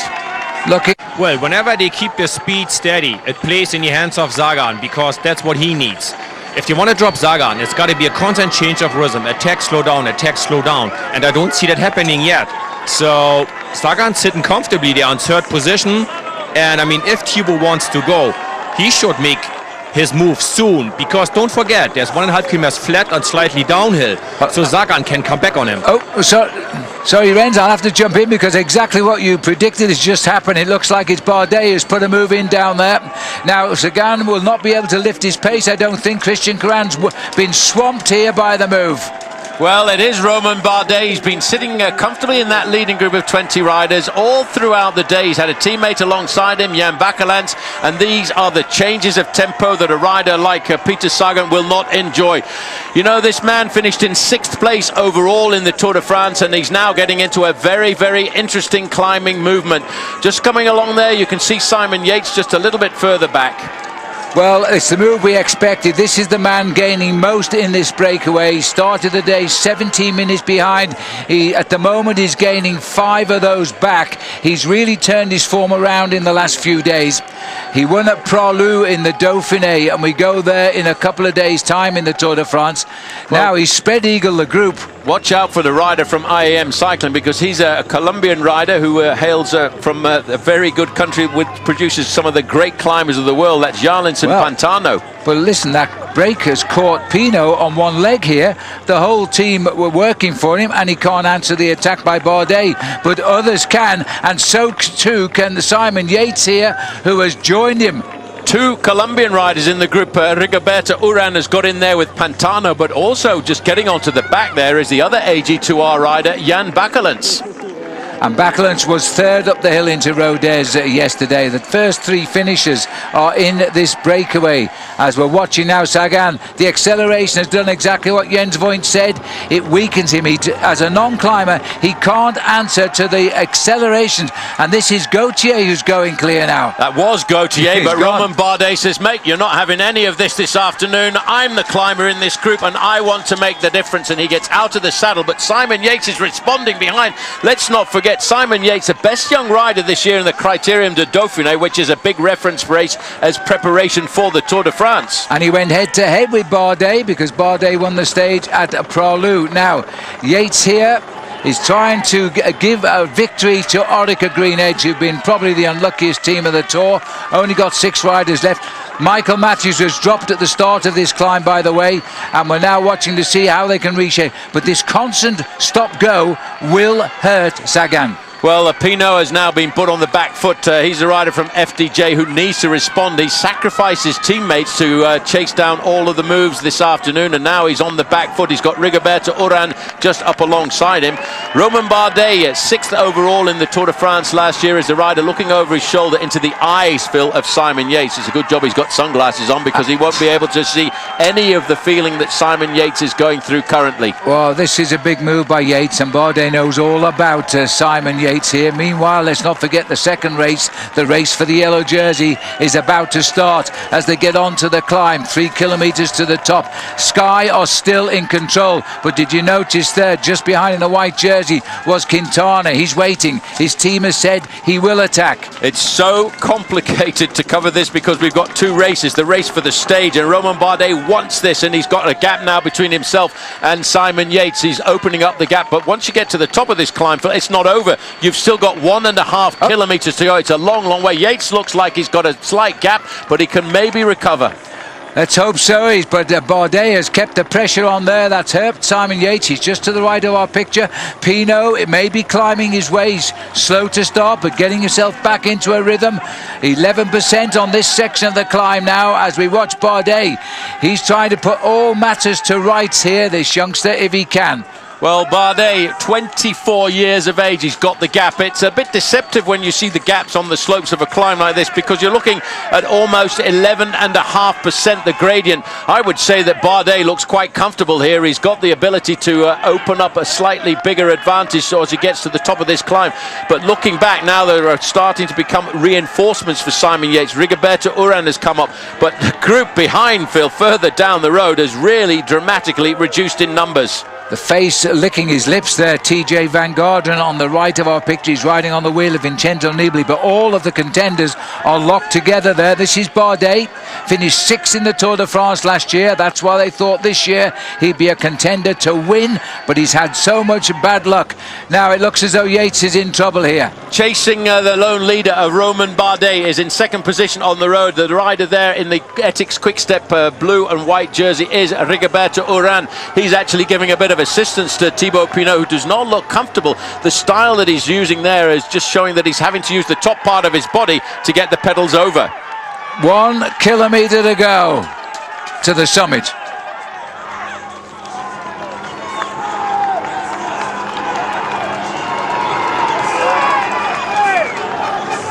Second at the kilometre will be Pinot, followed by Urán, or the other way around, as we're watching. The gap is of 4:43, but time is of little importance now. This rider going for the stage win.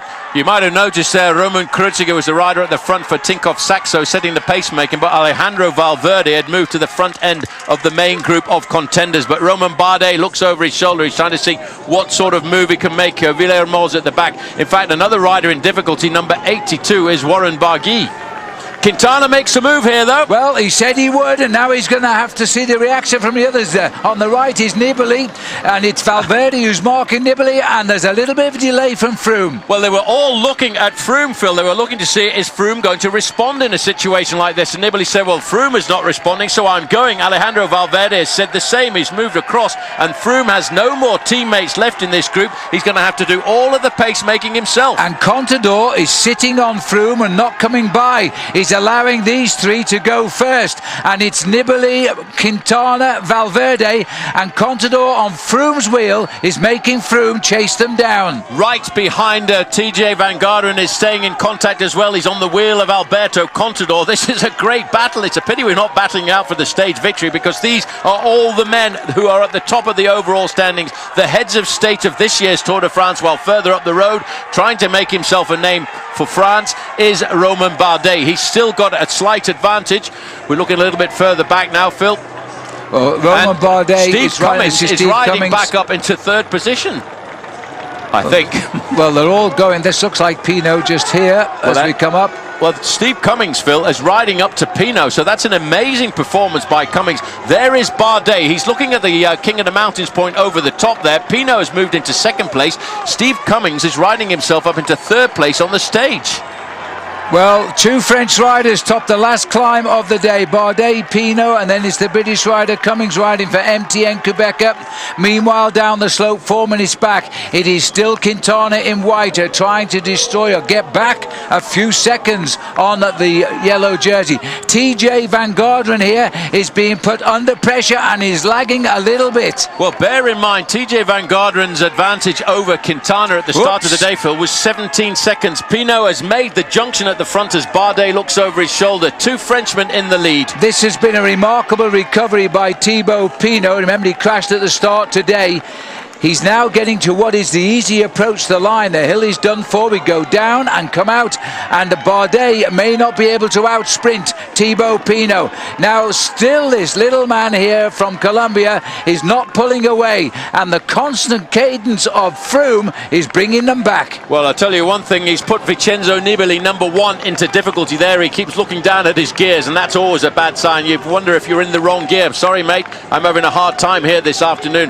But Froome is riding his race. He's just trying to ride himself back. You might have just seen that little hand signal coming from Thibaut Pinot, number 21. He was saying to Bardet, come up forward, mate, you've got to work together, because if we don't collaborate here, we'll get caught by riders coming back from behind. I'll tell you what, Phil, you cannot write fairy tales like that. He came up at the very last moment to get onto the back, and that was a fantastic performance for MTN Quebec. Further down the slopes, though, there's a massive big battle on. Nairo Quintana could be riding up into second place in the overall standings. Alberto Contador, number 41, is on the back foot a little bit here. He's got ahead of him Chris Froome and Nairo Quintana.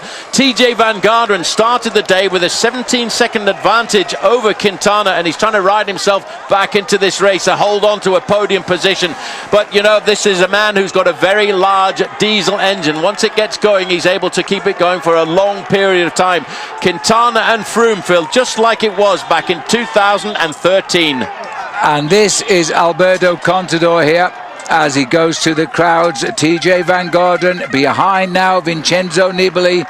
This is a small hill when you compare it with the Pyrenees or the Alps to come, but it is doing damage amongst the leaderboard of the Tour de France. Froome has hooked up now with Quintana, who has gone again. Chris Froome looks up, sees him move, then he looks down and just concentrates on his cadence. Well, this is the special thing about real climbers, Phil. They can attack and attack again multiple times, and that's exactly what Nairo Quintana has done. A little further down the road, you've got two great champions there locked together, Alejandro Valverde and of course joined there by Alberto Contador, side by side. Contador seems to be struggling, but I tell you what, I still think that Alejandro Valverde is riding a great Tour de France this year, and he is ahead of TJ Van Garderen on the road, and he was behind him at the start of the day.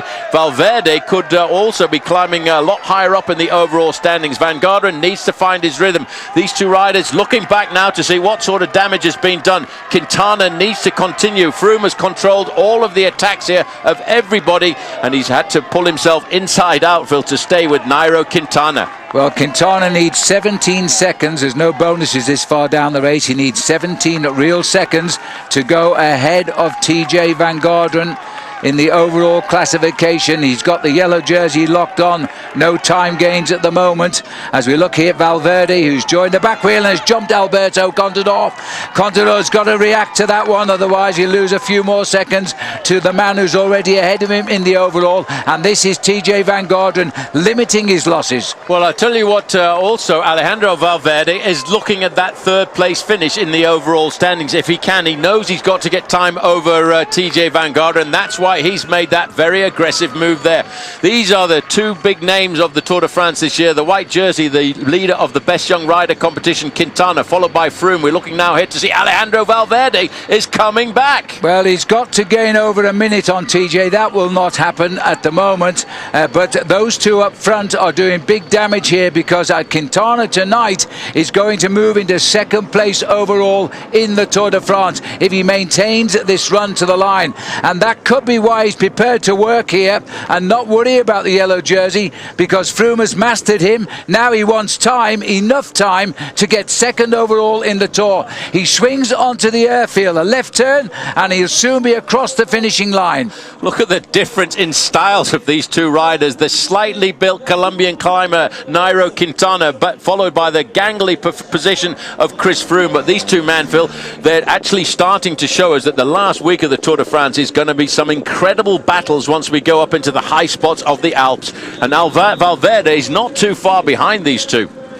17 seconds is the gap between Van Garderen and Quintana, so the clock will start as soon as Quintana hits the line. Froome will not lie down even when he's sprinting for lowly places like this. He wants to hammer home a point, and if you don't keep tight on his wheel, Froome will steal a second on the line. And I think they'll have to give him a second for that. It all depends on if it is a whole second. The clock has now started there on the line. Well, looking down that finishing straight, Phil, I think the 17 seconds is going to disappear here this afternoon. Valverde came in there superbly, I think, with Quintana. Alberto Contador is in, but what is the time now? TJ Van Garderen is in the finishing straight, but I think he's going to drop down a place tonight. He's literally fighting for every second. It won't keep him in second place overall. He will go down to third as Nibali comes over the line. It is TJ Van Garderen in the distance here as he hits the line, and he will drop to third overall in the Tour de France tonight. What an incredible last climb, but we did promise you it would be. This is the riders. This is Robert Hessing coming in now.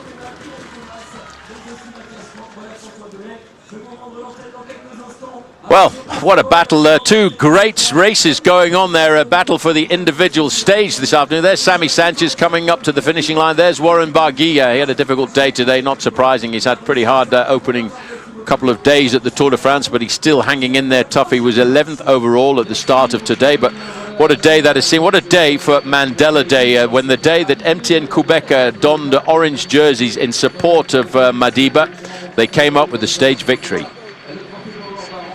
And there is confirmation. Cummings for Great Britain and for Etienne Kubeka, representing the continent of Africa, has got himself the victory. 2 seconds ahead of Thibaut Pinot. Romain Bardet in third place at 3 seconds. Uran in fourth. Peter Sagan in fifth place. He's going to get himself some points on a mountaintop finish. Well done, Peter, for that. donc du côté des collectivités territoriales, Alain Bertrand, le sénateur maire de Mende, Sophie Fontaine, présidente du conseil départemental de la Lozère, Jean-Claude Guessot, ancien ministre et vice-président du conseil régional, Jean-Claude Roussillon, Pierre Tonnet, Pierre de Brénoul, nous sommes effectivement sur la commune de Brénoul, puisque les Laurent se situe sur cette commune, et Michel Tessier, maire de la Lassie de Puy-Laurent, a également des nôtres. Voilà. Matty, we got the interview to Edge. It's just a bit. I can't hear it. Can't hear it. Commentary's taking this. Is he still talking?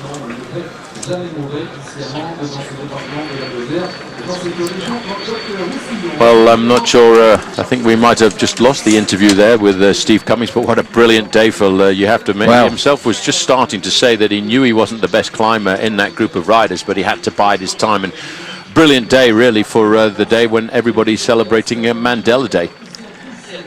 Yes, well, he got a silver medal in the Olympic Games team pursuit way back in 04. As we look here now at the new overall leaderboard, Paul Quintana got enough time to leapfrog Van Garderen. Valverde in fourth, he leapfrog Contador, and Geraint Thomas goes down into sixth place. Small Hill doing all that damage. Yeah, but there's still a lot of racing to go. And of course, let's not forget this is an aerodrome, so not surprising at all to see all the helicopters down there. I'm presuming that is a helicopter from Monsieur François Hollande, the President of France, who was on board for what ended up being a fantastic battle today for the victory of the stage and also for a readjustment at the top end of the overall standings. Nairo Quintana, well, he really enjoyed the gradient of this climb, and I think, Phil, what it says is these boys are not finished with their racing to try and win the Tour de France this year, because Quintana and Valverde, I think, can be very, very dangerous. Stage 15 of the Tour de France. This is Matthew Keenan with you. And for the sprinters, it's Valence, then Paris. But to be in contention today, there's a lot of climbing to overcome.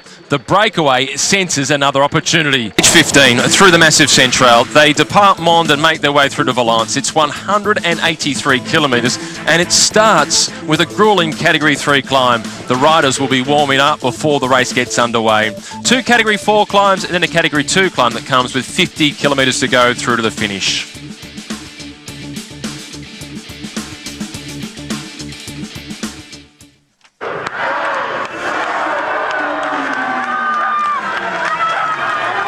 Warm conditions once again at the start. The temperature's already up into the low to mid 30s. 172 riders on the start line as Rodriguez, affectionately known as Porrito, wears the King of the Mountains jersey. As Chris Froome, although he leads that classification, he has the yellow jersey. A very fast start to the race. At one point we had a breakaway group of 27 riders. The average speed has been in the low 40s. That group has since split, and we're now down to a very select group of 9 riders off the fronts. Thibaut Pinot is here once again, number 21 for the FDJ squad, the man who was second on the stage yesterday. This is Lars Bak at the rear of the group. 2 riders in the move for edX Quickstep, number 117, that's Matteo Trentin, along with the world champion Michael Kwiatkowski. Lars Bak is there for the Lotto Soudal team, Simon Geschke for Giant Alpecin, and for Tinkoff Saxo, Michael Rogers is there, and so too is the green jersey. Peter Sagan has made it into the move once again, just as he did 24 hours ago. The peloton at 1 minute and 32 seconds behind, and you can see for yourself, the picture tells the story. They're moving. So too is the leading group. Ryder Hagedal in the green colours for Cannondale Garmin. Good to see him make the split today. 32 degrees at the finish line. It already feels warmer than that. It's Adam Yates in the breakaway today. It was Simon Yates we saw in the move yesterday for the Orica Green Edge team. Simon finished in 10th position on yesterday's stage, and he looked to be in the running for a little while. He just overcooked the motor a little bit too soon on that climb, trying to maintain the pace of Romain Bardet. Number 11, Jean-Christophe Perrault. He's at 4 minutes and 19 seconds down on the road. And he's in a group that includes Mark Cavendish. Not a position that he's accustomed to, but that horrible crash that he had 2 days ago now, he's still clearly feeling the after effects of that fall. The man who finished in 2nd position overall at the Tour last year. This is Cavendish, number 112. He's got two teammates for company and a compatriot from the Isle of Man, Peter Kenyak, the British national champion, is also in this group that are fighting for survival in the Tour today. The large peloton is in front of them. This is a group of just 11 riders. There's still 126 kilometres. And there is the genuine risk of those riders being outside the time delay and getting eliminated from the race. We started with 172 riders on the start line today. We're now down to 171 riders still in the race. Sebastian Langevel, the Dutchman from Canada Garmin, has abandoned due to illness. But this guy's not abandoning. Maybe we change his name from Jean-Christophe Perrault to John Tough Perrault.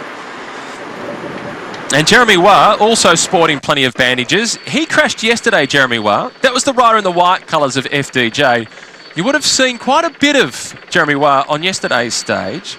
Now, he was in the breakaway for the FDJ team, one of 3 riders from that squad in yesterday's move. And he fell, within the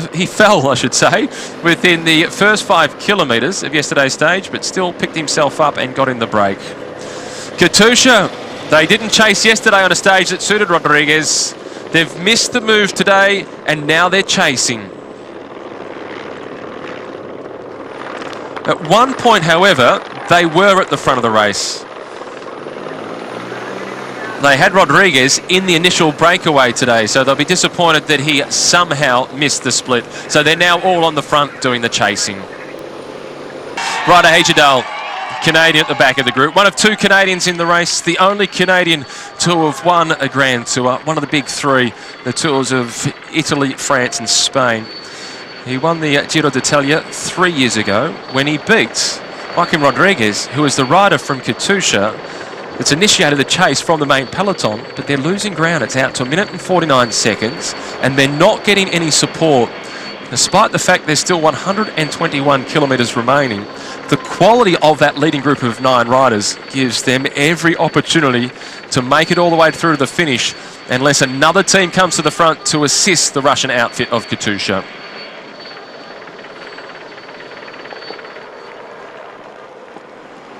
Thibaut Pinot bouncing back, licking the wounds of what has been a disappointing tour so far.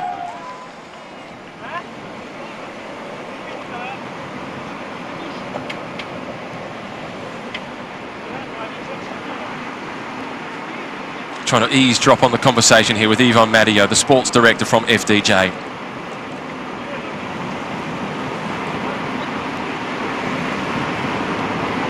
There's a Category 2 climb that tops out on today's stage with 50 kilometres remaining. It's a climb of almost 8 kilometres in length with an average gradient of almost 6%. For Thibaut Pinot to win this stage, he has to attack on that climb. He cannot possibly win the stage if he comes into the finish with the likes of Peter Sagan and also Matteo Trentin in a sprint finish. Against those guys who are amongst some of the quickest in the world, a climber of the ilk of Thibaut Pinot can't possibly beat them. So it's going to make for a very entertaining day. He's going to need to go long range. He's got Michael Rogers with him for support, and Michael Rogers will try and limit the losses on that climb and then reel it all back in. The hero of the day yesterday, Steve Cummings, now marks himself down as a winner at the Tour de France. And you can see the little logo that he's got on the side of his helmet there. That's for the Quebecer organisation, and it's the big logo on the back of his jersey. Him also showing that logo with his own celebration, holding up the 5 fingers for the Quebecer organisation, raising funds throughout this year's Tour de France to try and provide some 5,000 bikes to school kids in South Africa. More than 500,000 school kids in South Africa spend an hour each way walking to school. So it's 2 hours on foot to get to and from school each day. When they've got a bike, attendance rate increased by more than 25%. Into the department of the Ardèche, and it is a warm part of the country at this time of year. And welcome to the mountains of the Ardèche.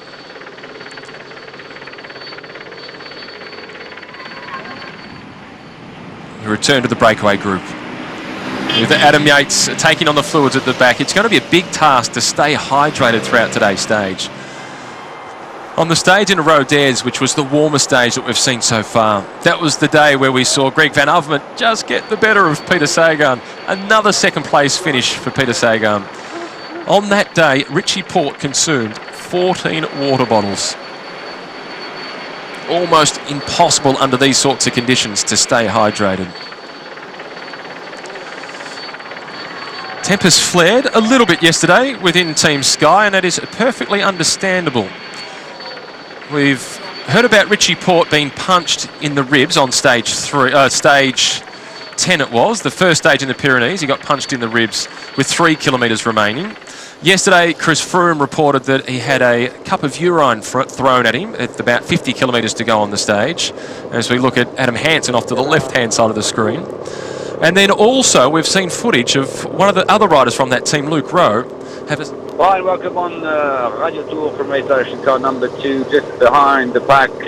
We were expecting a sprinter stage today, but it's been hectic ever since the start. The average speed after 1 hour, 47.4 kilometers an hour, and riders have been dropped. The Cavendish group is way behind the pack, close to 2 minutes. Not sure they will manage to get back into the pack. The heat is on as well. It's 27.5 degrees as I speak. Better than yesterday, but still very hot on the peloton of the Tour de France. Still Katusha on the front setting the pace, but it's at 1 minute and 50 seconds now, the advantage for the 9 leaders. It's quite a contrast, the quality of the breakaway once we get into the 3rd week of racing versus the quality of the breakaway within the 1st week of racing. The opening week on the stages for the sprinters.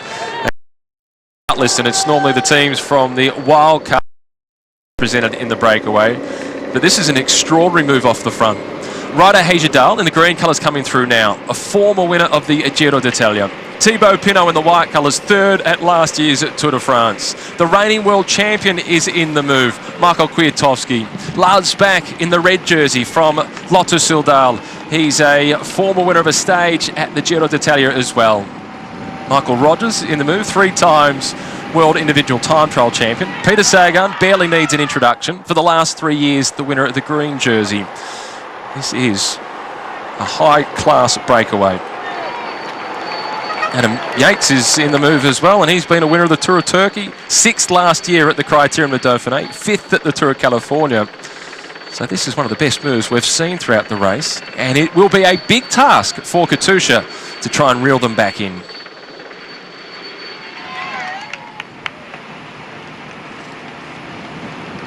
They are on to the next climb of the day, the Col de Bez. This is a Category 4 climb. It's 2.6 with an average grading of 4.4%. No interest in this group in terms of the King of the Mountains classification, but for Peter Sagan in that green jersey, he's already got a 61-point buffer on his nearest rival, Andre Greipel.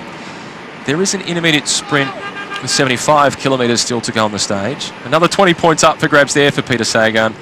And then there's the stage finish itself.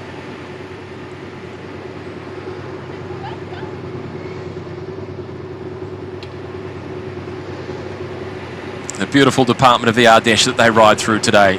The Orica Green Edge car moving up to the breakaway. Had an opportunity to speak with Matt White this morning, the #1 director for the Orica Green Edge team.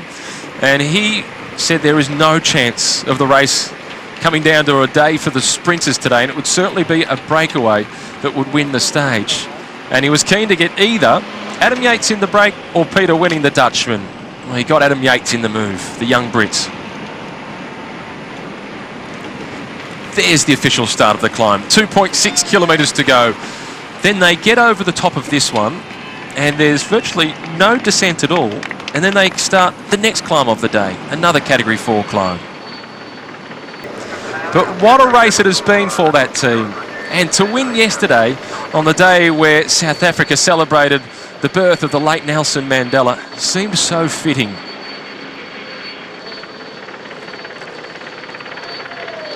Team Sky in the black colours. Today, as they warmed up before the start of the stage, despite the fact that it's around about 32 degrees at the moment, they did need to warm up because the stage started with a Category 3 climb.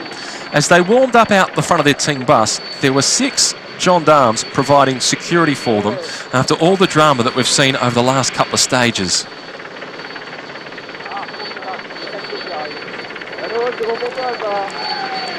Not often that Chris Froome shows much emotion, but he certainly showed plenty of emotion yesterday.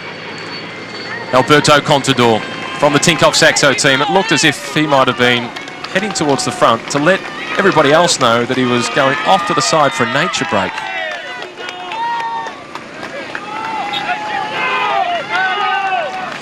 Well, Thibaut Pinot, after finishing second on the stage yesterday, the man in the white colours from FDJ, he said there were no positives to take out of the day.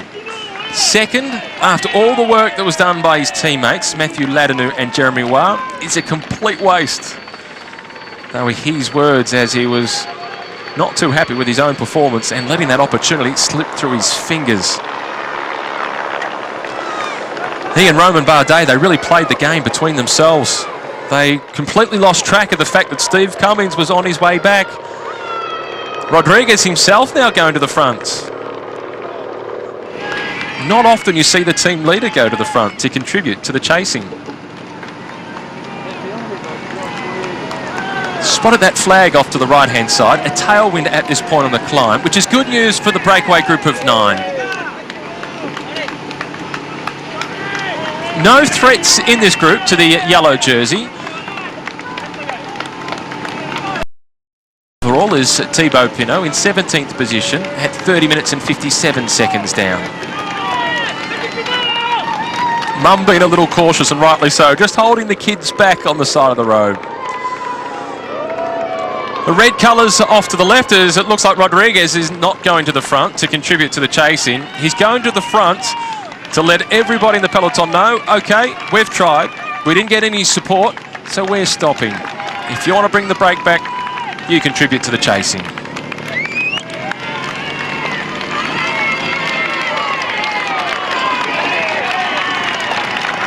It's extraordinary how well Peter Sagan climbs. This year he went out the winner of the Tour of California, which has got some serious climbs on it. Almost over the top of the Col de Bez. This is a Category 4 climb. There's only 1 point up for grabs in the race for the King of the Mountains jersey. And Thibaut Pinot, the Frenchman, will collect it. Rogers across the top in second position. It's then Kwiatkowski, the world champion, followed by Sagan, Yates, Geschke, Trentin, back, and then Heyerdahl at the rear of the group.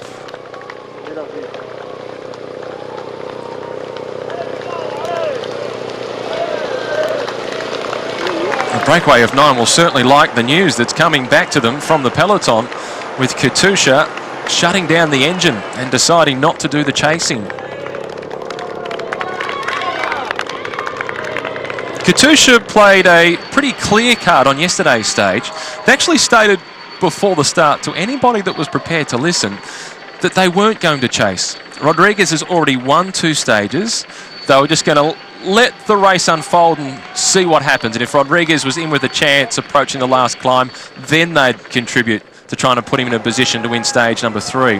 But that wasn't the case. So Katusha, they did not chase at all yesterday. And as soon as they got to the bottom of the final climb, Rodriguez, he just simply rode tempo, saving his energy for another opportunity. He was in the original breakaway today, which was a huge group of 27 that has since split down to our select 9 off the front. Rodriguez now will have to save himself for the Alps. So don't be surprised if we see Rodriguez and the rest of the Katusha team fairly soon heading towards the rear end of the peloton and saving themselves for tomorrow's stage into Gap. Tyler Farrar also in this group. The American sprinter from MTM Quebec sits just in front of Mark Cavendish. He won a wonderful stage of the Tour de France in 2011, just about 6 weeks after his close friend Walter Wayland passed away. And when Tyler Farrar went across the finish line, he made the W symbol for Walter. It was an emotional day for Tyler Farrar. A tough day for Jean-Christophe Perrault.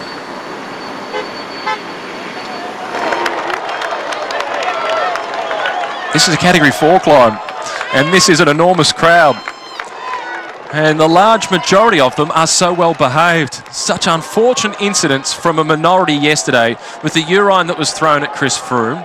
The fact that Richie Porte was abused on the side of the road once again, added to the punch that he received on stage 10 on the final climb, our first day in the Pyrenees. Luke Rowe had somebody grab the back of his bike and pull him to a grinding halt on that last climb. Sky have really been in the targets of a few of the disgruntled public.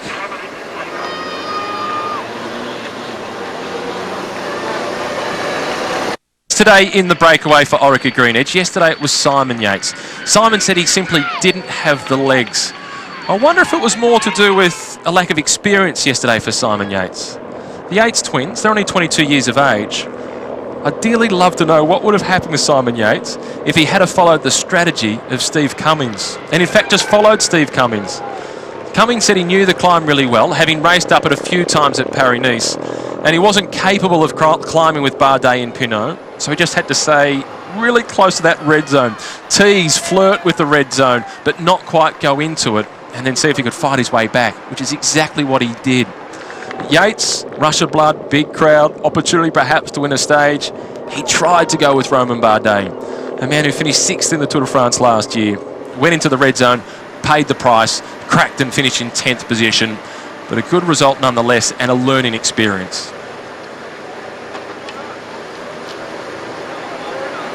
Good news for the grimacing Jean-Christophe Perrault is that the peloton is easing up, and that gives them a chance to reintegrate. Well, I did say that there was no descent before they move on to the next one. The Col de la Croix de Bouzon they move on to now. Short climb of just 1.3 kilometres, and then it is a long descent down to Aubenay for the intermediate sprint, where Peter Sagan will move his lead out towards the 80-point advantage.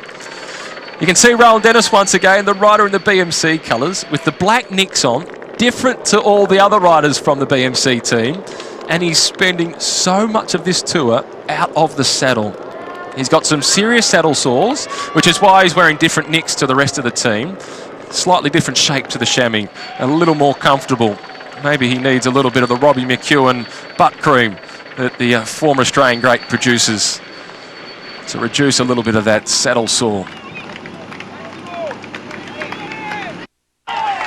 Watch out for number 117 from edX Quickstep. That's Matteo Trentin. He's the rider who actually gave his bike to Tony Martin on stage 4 when Tony Martin went on to win the stage. But Matteo Trentin is a cagey rider. He's very shrewd. He's only won 3 races in his career. A stage at the Tour de Suisse and 2 stages in the Tour de France. His first one came in a breakaway into Lyon in his first attempt at the Tour de France. And it was his first ever professional win. It was for a big breakaway group, and he beat Michael Albertini of Orica Green Edge. His second stage win came last year, and that was at the Tour de France on a stage where he beat Peter Sagan in a sprint finish. So the guy's quick, and he knows how to read a race. He's in the right breakaway. So if this group was to come to the line, it's no foregone conclusion that it would be a Peter Sagan win. Michael Rogers at the front of this group, driving the tempo. Stage winner last year into Bagné de Luchon. And his 10th attempt at the Tour de France, he finally got a stage victory, and he appropriately so bowed as he went across the line. There is Chris Froome, with the Spanish national champion Alejandro Valverde riding alongside him. There's a great rivalry amongst the Spaniards between Valverde, Rodriguez and Contador. Rodriguez and Valverde used to be the closest of friends. They were teammates for a long, long time. Now they're not quite friends. Not bitter rivals, but they are certainly rivals. Rogers across the top of the Category 4 climb in first position. There was no contest for the 1 point up for grabs. All about maintaining this advantage. 2 minutes and 11 seconds their lead.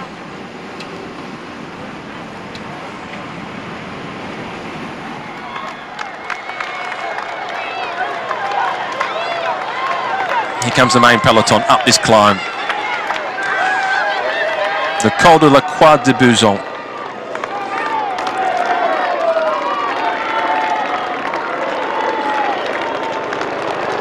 Damiano Caruso is the rider off to the left in the red colours of BMC, as Nicholas Roach comes forward in the black for Team Sky. The other one was Jan Bakelants, and Bakelants said that he's not angry that his teammate Romain Bardet didn't win, but he certainly expected him to. And when he went across the finish line and saw that Steve Cummings was the stage winner, he said it was a real surprise. Steve Cummings was also asked about the performance of the other squads that were in the break, and he said it appeared as if AG2R had no strategy whatsoever.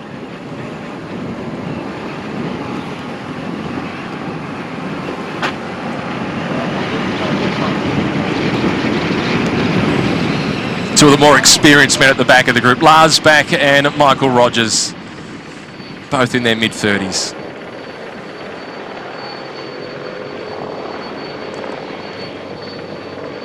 Well, they're not home and hosed yet with a minute and 52-second lead. It's not as if Katusha have really completely called things off. Although with the black colours of Team Sky now going to the front to protect the yellow jersey of Chris Froome, it's a real opportunity for that leading group of 9 to start to extend their lead. They'll take a few more risks out in front, whereas there's no need for Chris Froome to do so.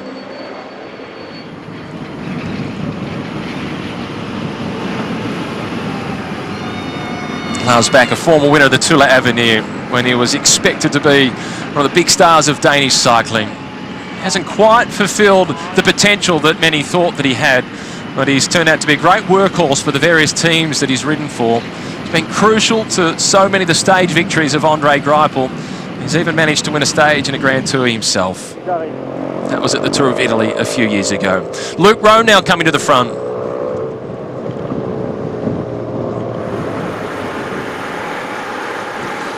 And the black colours of the Bora Argon 18 team. This is Sam Bennett at the rear of the peloton, who also sits at the rear of the general classification. He's in last place overall, almost 3 hours behind Chris Froome. Making our way through a very popular rock climbing region in France in the Ardèche. National Park of the Ardèche, which was established in around about 1999 or thereabouts, around about the turn of the millennium, to preserve and develop the Commonwealth of the Ardèche region. And just looking at the landscape, it's not surprising to know that it is very popular with rock climbers.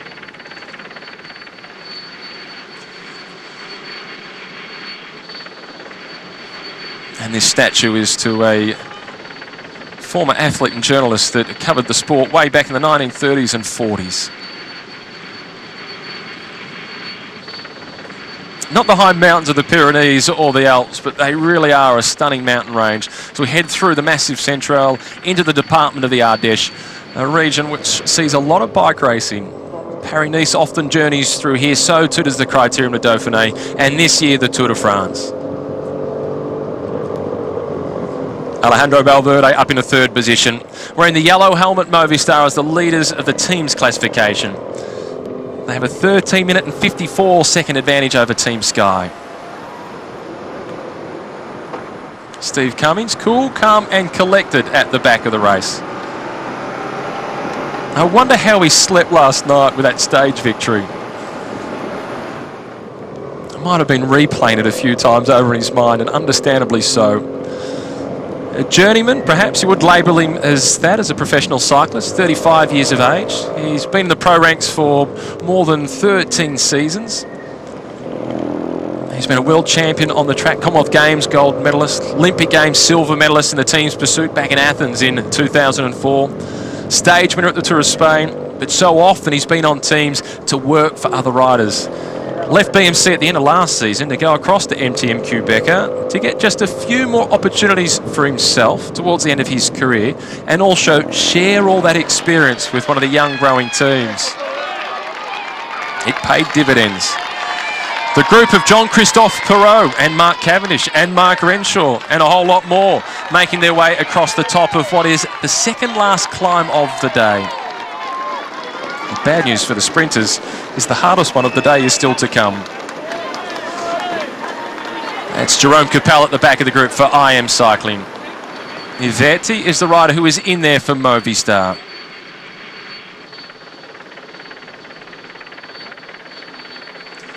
Michael Kwiatkowski in the breakaway today. The rumours are that he'll be moving to Team Sky next season. He does at some point want to ride for the general classification, the overall standings at the Tour de France, but for now at least he's just aiming for stage wins. He said because he's started the season, the program is so heavy, targeting the Spring Classics, and he did have success there this year, taking out the Amstel Gold Race. If he does at some point want to target the Tour, he's going to have to back things off early in the year.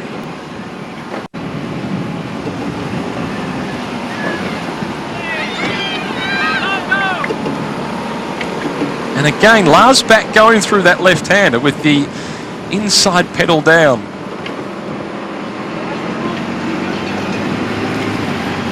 The normal way of going through a corner is having the inside pedal up. Makes the bike a little bit more stable and reduces any risk at all of clipping the pedal through the corner.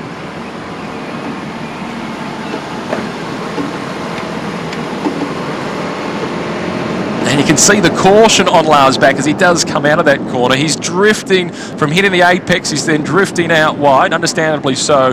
And that inside leg, the knee, just tinkering off to try and maintain the balance in the right spot. There's Jerome Capel. So we're now back with the group with Jean-Christophe Perrault, and there's confirmation, bottom left-hand corner, the group of Perrault, second in last year's Tour. And it was a horrible crash that he had a few days ago on the road to Rodez. His nicks just about came off completely. They were torn to shreds, cheese grater road, and as he went down, you could almost feel the collective groan right throughout the world watching the Tour of ouch.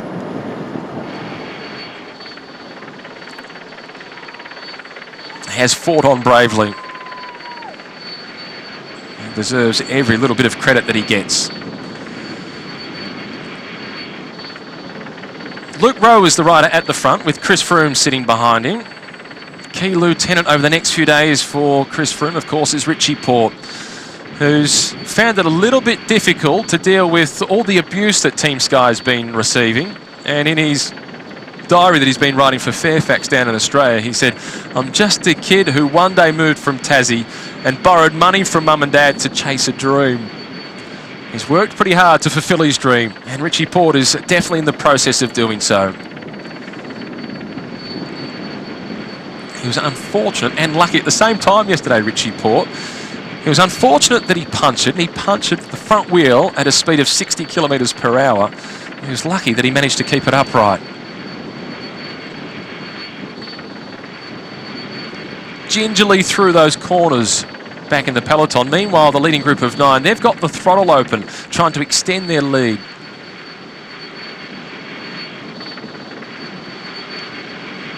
And according to Race Radio, it has split at the front. 4 riders have opened up a little bit more of a gap, and it is Michael Rogers, Peter Sagan, Michael Kwiatkowski and Matteo Trentin who've got a small gap on the other 5. Pinot and Bach, who we've seen struggling on the descent, a few images of them, along with Geschke, Yates and Heyerdahl. A little surprising to hear that Ryder Heyerdahl is losing ground on the descent. Former medalist at the Under-23 World Championships in mountain biking. Lars Bach, he really is struggling on this descent. No surprises that Peter Sagan, though, is going forward, along with Michael Rogers, a man of great experience.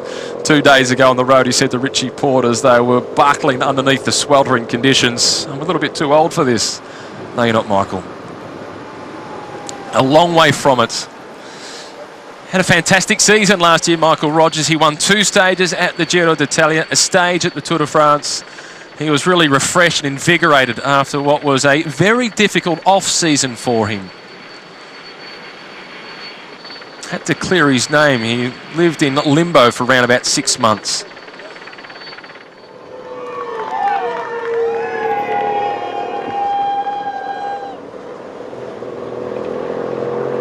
And the safest place to be is at the front. And that's exactly where Chris Froome is. For all the question marks about Chris Froome's bike handling abilities, he's put them to rest throughout this year's Tour. He was exceptional on stage 4 across the Pavé. Everybody was waiting for the attacks to come from the Italian Vincenzo Nibali, and they did come, but they weren't vicious. Then we saw Chris Froome himself in the yellow jersey, try to make a little bit of a move. This is the split at the front. The world champion, Michael Kwiatkowski. It's then Michael Rogers, followed by Peter Sagan, and then Matteo Trentin at the back. You can see those corners, no margin for error. Straight into the brick wall if you were to make a mistake. And that will make the nervous even more nervous. And that's precisely what Lars Bak is. Ryder Hejjedal rattling and rolling. Simon Geschke, Adam Yates, Thibaut Pinot.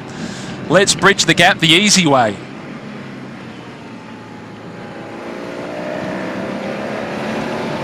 Even on the motorbike it doesn't seem that easy. You could hear the throttle firmly open up as the road straightened up.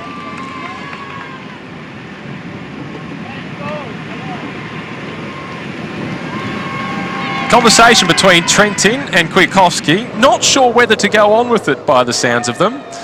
They could probably do with the numbers as they get through into the Valley Road, although, having said that, I'm sure that Peter Sagan would like to start the next climb of the day with a head start on Thibaut Pinot. Thibaut Pinot is certainly the best of the climbers in that group, having finished in 3rd place in last year's Tour de France.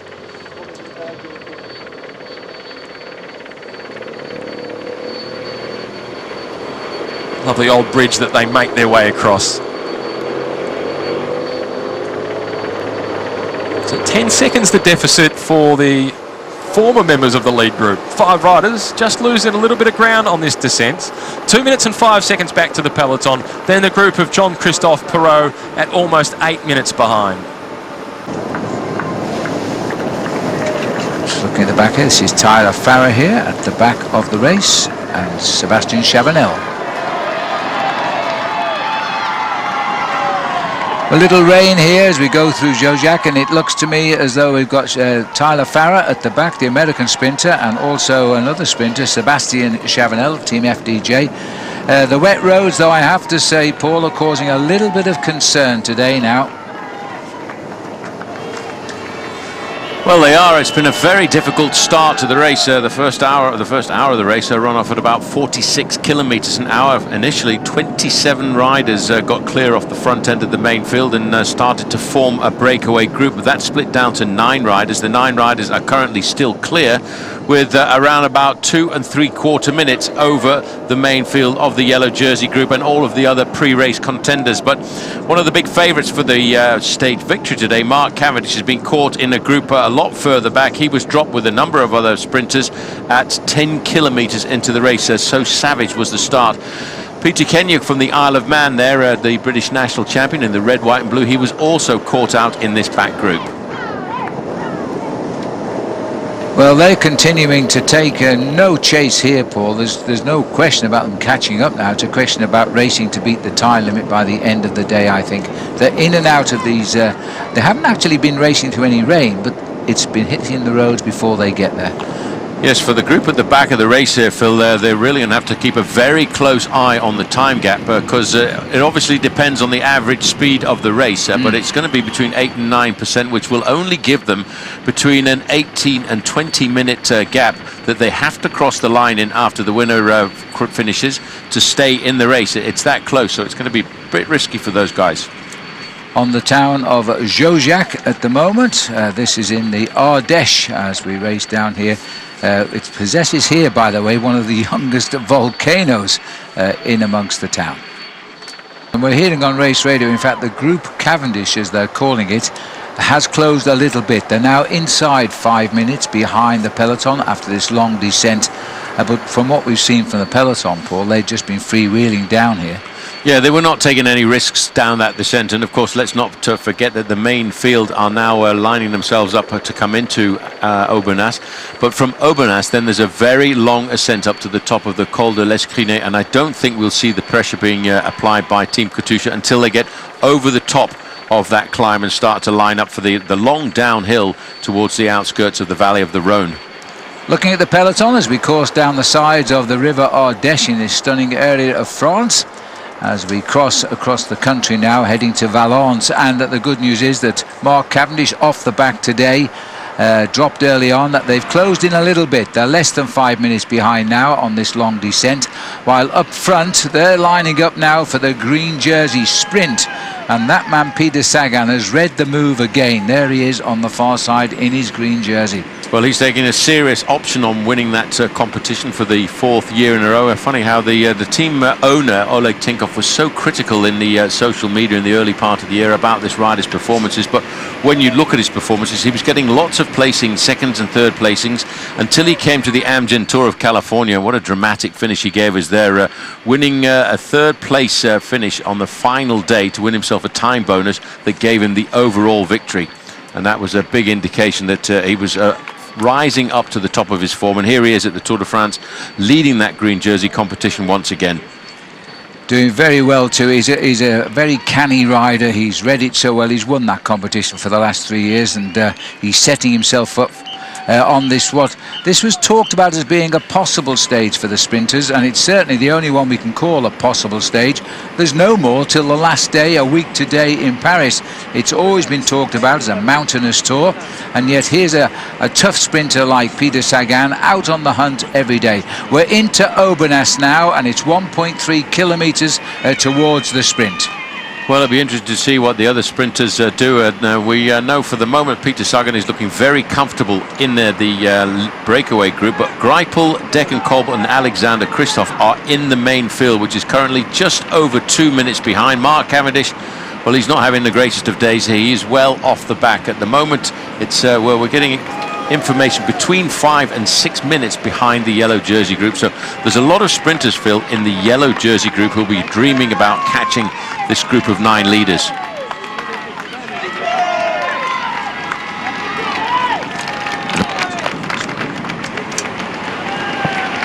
Two minutes 3 seconds. It's a little rise up here into Aubenas. It's not an easy sprint for any sprinter, but we'll see if Peter Sagan is taking the wheel of Michael Rogers there.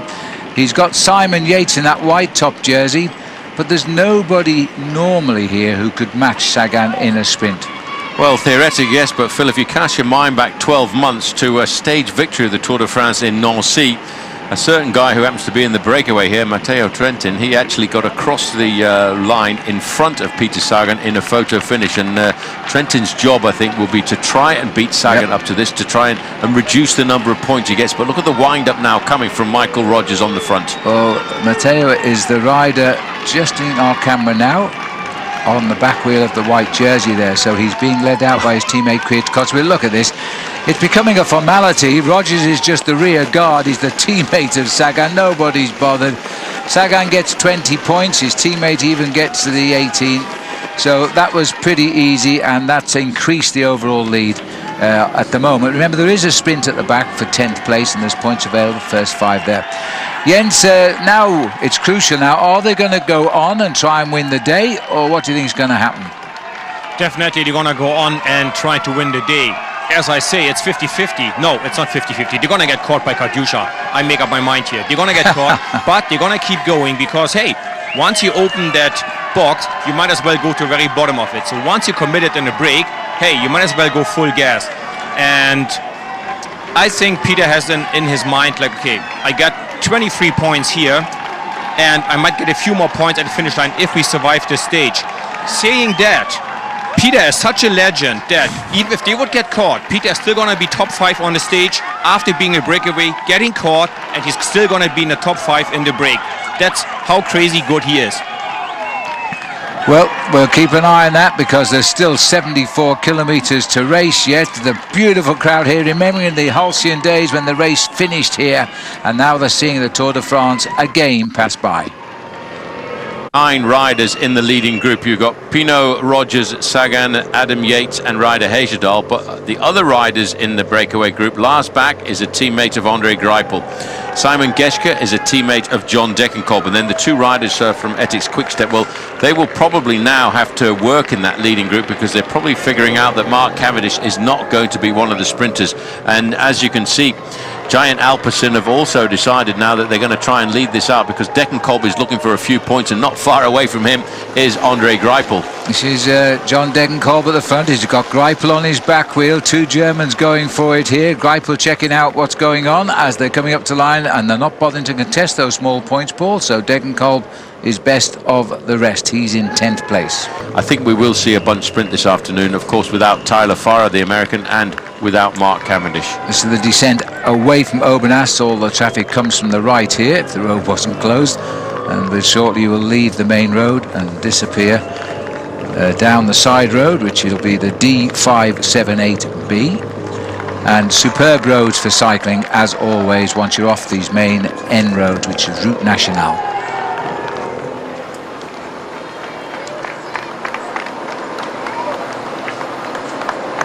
Looking at the tail of the peloton as they swing away from Aubenas, briefly onto the N road that goes round this lovely city.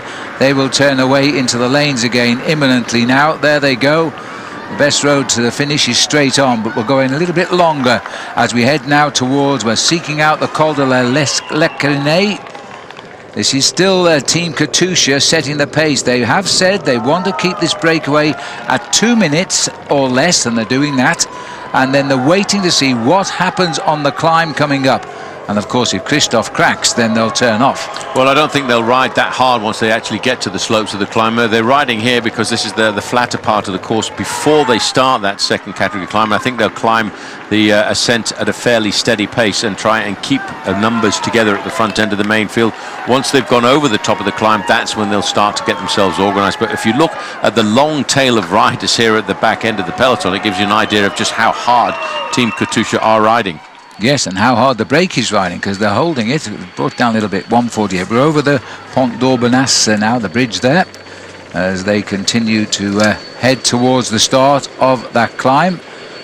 News on the Mark Cavendish group is 8 minutes 2 seconds behind the leaders. So they're not letting them go, they're holding on, and of course if they can keep a gap somewhere around that, they're well in the time limit at the finish, and that's probably all they're concerned about right now. Up to the leaders here. I think Peter Sagan in the green jersey there, Phil, will be very happy that he's got Michael Rogers up alongside him. It's always great in a breakaway situation like this to have a teammate, somebody who you can rely on. And everybody knows that Michael Rogers, a former 3-time world champion in the individual time trial, is a great powerhouse to have up alongside you in a situation like this. Ravitaillement, a little bit of the French lesson starting once again. This is the feeding zone, and all of the riders taking on board these bags, which in French are called the musettes. And in those bags they'll have a couple of bottles and plenty of food, usually highly calorific food when it comes to this point, whether they're energy bars or even energy gels. Important to keep hydrated and not getting hungry on these long days of the Tour de France, and the heat is what causes the biggest problems to the riders as well. Now we'll see what the tempo is like now, Paul, because this is quite a hard climb, 15% at its steepest point. It is a difficult climb, and I think that's why we'll start to see the gap go up for a fraction over the next 7.5 kilometres, because the leading group will continue to ride at their steady tempo, while in the main field behind, as they go past the 7.9 kilometre to go, that's 5 miles of climbing, Team Katusha are going to slow down a fraction. They don't want to blow the race apart at this point, because they want to have a bunch of allies over the top of the climb, because we've got a very, very long descent over the top of this Col de l'Escrinet, around about 20 miles downhill, and they'll need a lot of firepower to chase back the breakaway. Well, we're getting high above the river. That's the Ardèche again down there. Yes, magical backdrop of the Ardèche. That is the Cirque de Jean just down in the middle there, one of the marvels of the Ardèche. This area is renowned for its walking and swimming, and in fact there are around about 320 climbing routes on this climb, and over the top you'll find incredible lavender and wild sage.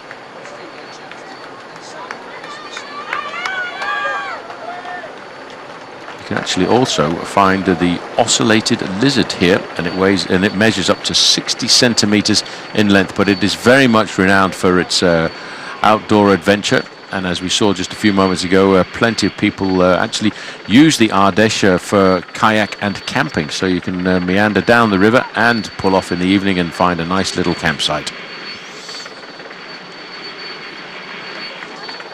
France has so many different beautiful backdrops to offer. Katusha, and not a surprise at all to see the green jersey of Thomas Voeckler moving to the front as well, because we've been talking a lot about the sprinter Alexander Kristoff from Katusha, but also the Europcar team from France have a very good sprinter, Brian Cocard, and he would be in with a chance if they can pull it all back together down towards the end. Just a quick look down there, we get a little view of St. John's Tower, La Tour de la Reine Jean. It's a medieval watchtower which was built to survey the road between Uzès and down towards Aubenas. And its name is given to the famous Jean de Balazoc, who was the lady of the manor here in the late 16th century, a woman of an extremely strong personality, who's reputed to have made the tower as her bachelor apartment, apparently. The tower has been restored and is now privately owned. Back with the main field, you can see a little bit of assistance coming forward now, and it's all different tactics for different teams. The Team Sky have absolutely no reason to chase that leading group of 9 riders. The closest rider to Chris Froome in the overall standings is Thibaut Pinot, and he's only 17th place overall, but 30 minutes and 57 seconds down. The closest after that is Michael Rogers at 49 minutes. So for Team Sky, it's almost a day off, riding towards the front end of the main field, keeping themselves out of danger, keeping a very close eye on how the breakaway is developing. But for them, they know other teams have their own objectives to make sure that breakaway doesn't survive on today's stage. Ryder Hesjedal at the front here, the only Canadian to have won the Tour of Italy, and a great bike rider. He had a tough ride in the Giro this year, but he got better and better and better, and he's brought that form to the Tour de France. He's leading them up here. The relaxed, casual pedalling style, a very nice pedalling style of the world champion there, Kwiatkowski, but he is fragile, Paul. He's had many breakaways, but towards the end he's cracked. But he's only 24 years of age, and to win the World Championship at 24 years of age is already quite an impressive reference. I think he's one of those riders who's trying to learn and figure out what he can do in the future. This is a long way down the road now. We're starting to look, well, they're still locked in. They're not losing that much time. They're all holding. As you can see, they're now riding in like it's almost like a training ride relay here. They're all doing a little bit of a turn at the front because they realize they've got to work together to make sure they don't get eliminated. And yes, I tend to agree with what Jens Voigt said a little earlier on. They shouldn't get eliminated, but they need to keep working like this over the rest of the race to limit their losses. They can't relax at all. They're heading towards the start of the climb of the Col de l'Escunay, where everybody else is on that climb at the moment. They're now in the time of Vesso. So it's a couple of kilometres to the start of the climb. Just looking at the face there, Jean-Christophe Perrault, the runner-up last year in the Tour de France, had that nasty crash. He's suffering, you can see it in his face, sitting right on the nose of his saddle. This is a day he just wants to get away, get it over with. He's 2 days away from a rest. Well, Mark Cavendish has said on many occasions you can't call Peter Sagan a sprinter, and that's the rider in the green jersey there. He's the leader of the green jersey points competition, normally regarded as a competition for the sprinters. But Peter Sagan is one of those riders who, yes, he can mix it in the bunch sprints, but he can climb, he can do so much on his bike that that's why he leads this competition. He's Mr. Versatility, I would have to say.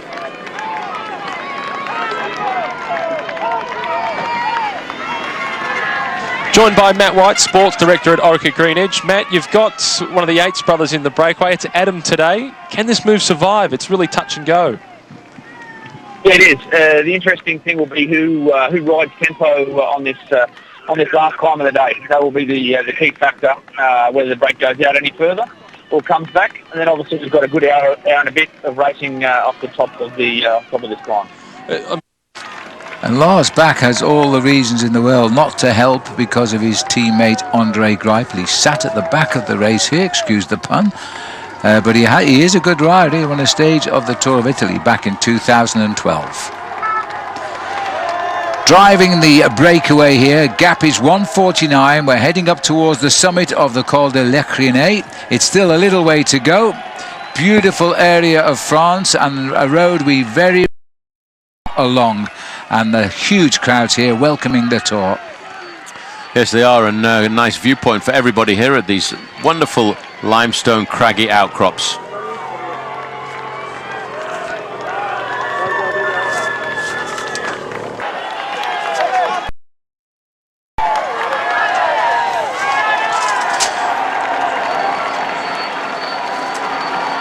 you get some idea that, Paul, just how fast they really climb up these mountains. Well, it just gives you an idea as well to indicate riders have certainly not given up. We see Thomas Voeckler coming over the top in first place, but also being attentive over the top of the climb. Alberto Contador, Alejandro Valverde. We're a long way to go from the finish. They're paying attention at the front end of the peloton.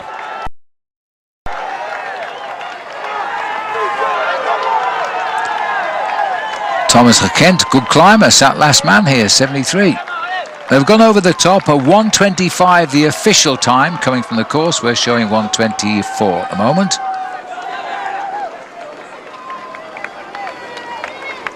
Now that is not big enough, I would suggest. I don't think it's big enough for 1:20. Once we start to get the firepower of the teams of the sprinters organised, we're now, Phil, looking at a long descent.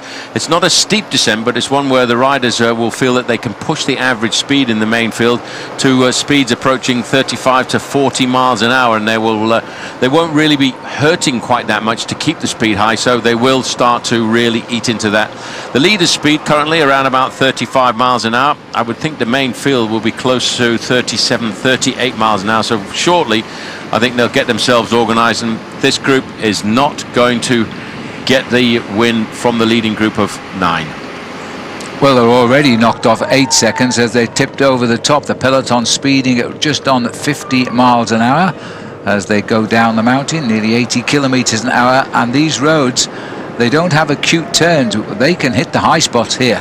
Yep, it's not really a technical descent here. As you say, Phil, a very fast descent, and that's why we've seen that average speed in the main field now starting to kick up to around about 50 miles an hour. And most aggressive rider of yesterday, Perrichon, you spotted him with the red number on his back. Well, he's having a hard time just staying in contact.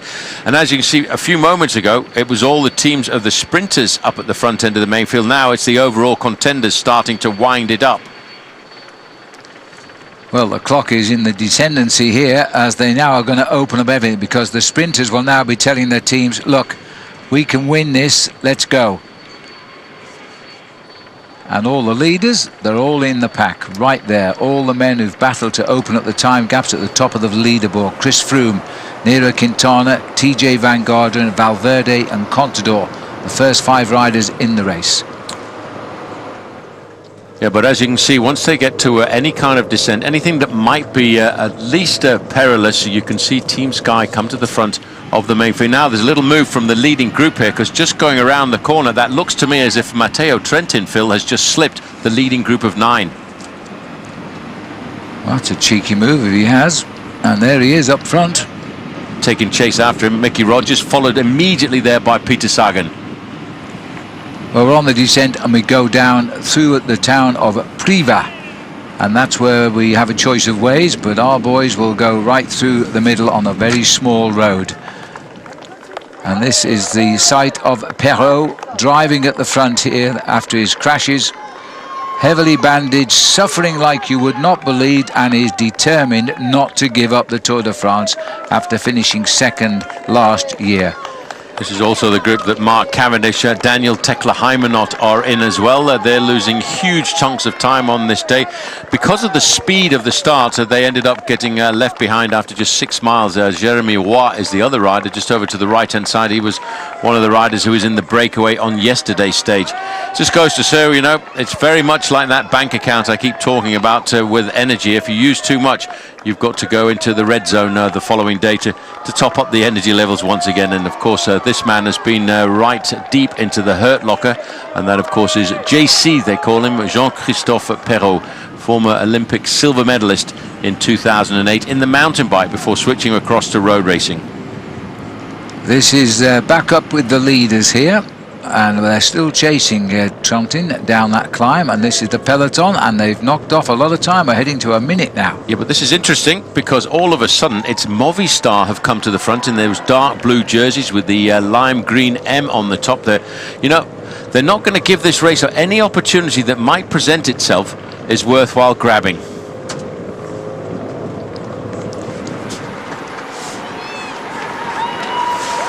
So, with the new technology available, we get a chance to see the average speed with Peter Sagan in the leading group. He's going downhill here at 54 kilometers an hour. Alexander Kristoff, in the group behind, he is closer to 60. But this is interesting to see on, again, a stage where at this point of the stage it's not strategically important for a move to come, that Movistar have moved to the front end of the main field.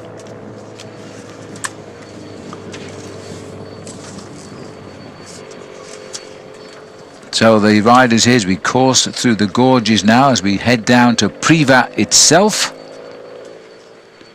This beautiful town here tucked away, and the peloton are really charging now. We expected this, Paul. We expected the peloton to continue. As you look down on the Chateau de Voguet, and Paul Sherwin is an expert on this particular chateau, right, Paul? I certainly am. Goes back to the 12th century, of course, although it was reinforced in the 14th century. It became the property of the family Gosse, who then handed it over to the Rochebourg du Bessay. It was transformed with the addition of the 4 towers that you can see on the outside.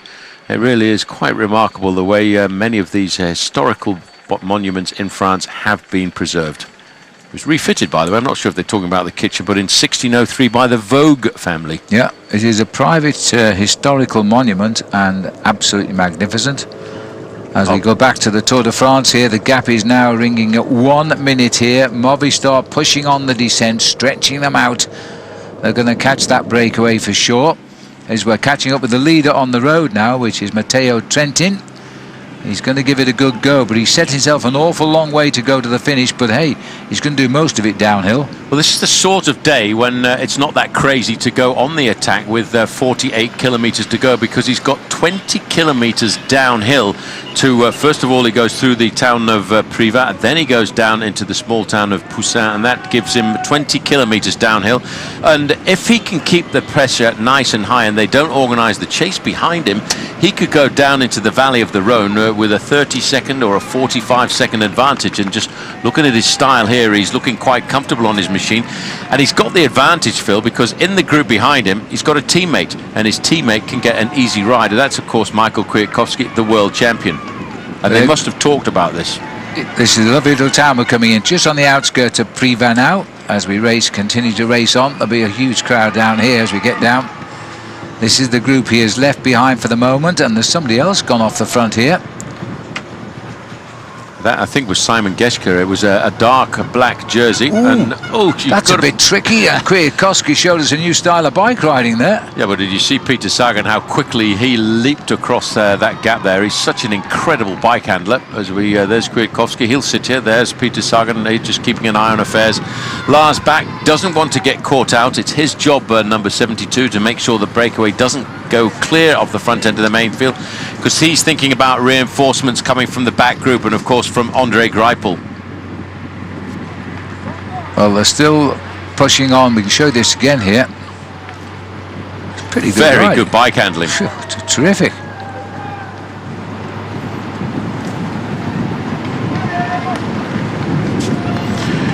Well, I think when they looked over there, Kwiatkowski with his landing, he was looking to the other riders in the breakaway to say how many points for difficulty in that one. Well, I give him 9.8 out of 10. That was a fabulous move as he just lifted the bike smoothly across in a diagonal distance to get himself back safely into the tailwind of the rider in front of him. Back now with the leader. Now, this is Matteo Trentin.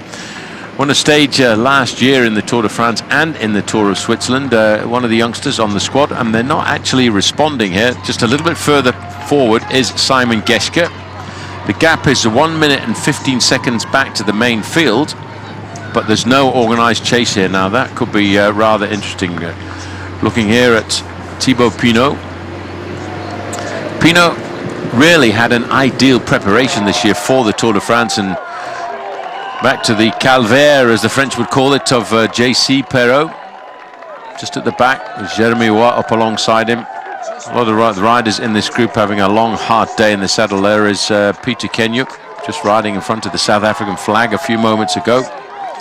Daniel Tekle-Heimenot, and of course this is a group of Mark Renshaw and Mark Cavendish, but they're more than 10 minutes behind. Phil, in that leading group of 9 riders, Team Ethics Quickstep had 2 riders present. One, the world champion, Michael Kwiatkowski. Matteo Trentin, a winner of a stage in the Tour de France last year. I think this is an ideal place for him to make the move because, as I said, it's downhill for about 20 kilometres. And although he's on his own, he's probably expending about the same amount of energy as the riders in the group behind because of the fact that it's downhill for a long period. He's trying to build up a lead until he gets to the bottom of this climb, and then they'll be in the valley of the Rhône, which then rides up towards Valence, and he should pick up a tailwind. So there's a good chance of creating the surprise. The chaser just a little bit further up there is Simon Geschke, the German rider from Giant Alpecin.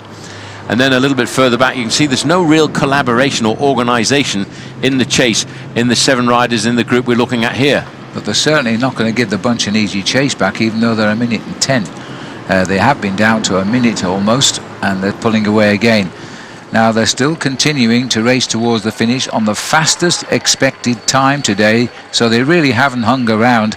The organisers have 3 expected arrival times, by the way, because this is to make sure that everybody, police particularly, have the roads all shut down. Well, this is the group going over the top of the Lec Criney, and it's timed on my computer at 12 minutes and 16 seconds. They still need to get a move on. They can't afford to lose too much time, Jens. No, definitely they cannot afford to lose much more time. They got to work a little bit, and I guess in the end, the whole group back there, they're gonna sit in the same boat and going, okay, none of us wants to be eliminated, you know, within a week before Paris. So let's work together, you know, and let's get this thing moving to the finish line. I mean, after they come across this hilltop, it's downhill and flat for the last group as well. And all you have to do is just keep the same speed like the first group, and I'm convinced absolutely that they're going to make it. But yes, it's no present, it's no pleasure cruise today. Outskirts of Poussin, and that is not far away then from the valley of the Rhône, and by that time I would expect to see the main field right on the tailcoats of the remnants of the breakaway. And there's a number of teams now are quite happy to come forward and work.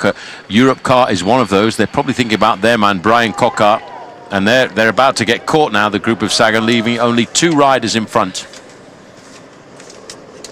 Well, just take a look at this now. 58 seconds. Geschke's back, but rider Heyerdahl has replaced him on the attack. He's still out front, chasing Trentin. But here comes Europcar. They've got a good sprinter in Brian Coquart, and they have to count fast and say, hey, there's still 2 guys missing in that group as they continue to drive the speed. 1 minute, 1 second. As we look across the spread, Heyerdahl is 16 seconds in front of those riders in green now. Well, the 1 minute, that corresponds at these speeds, Phil, to actually less than a kilometre, the distance between the lone leader and the main field, because they're probably riding down here pretty close to 60 kilometres an hour on the downhill parts of the course. A fairly laboured style here for rider Heyerdahl, but he's a powerful rider, and he'll be churning a massive big gear here. And he is a rider who's got a great pedigree behind him, as you said, winner of the Giro d'Italia. And he finished 5th overall in the Giro d'Italia this year, and really he got stronger as the race went on. He had a great finish, and for that reason he came to the Tour de France. Now he's settling into this race as well. I don't know, he looked over his shoulder possibly as he just did. They're now telling them here from the car that all of your breakaway partners are back in the pack except Heyerdahl. He's still holding 55 seconds, 38 kilometres to go, normally not enough, but he's going to make them chase him down.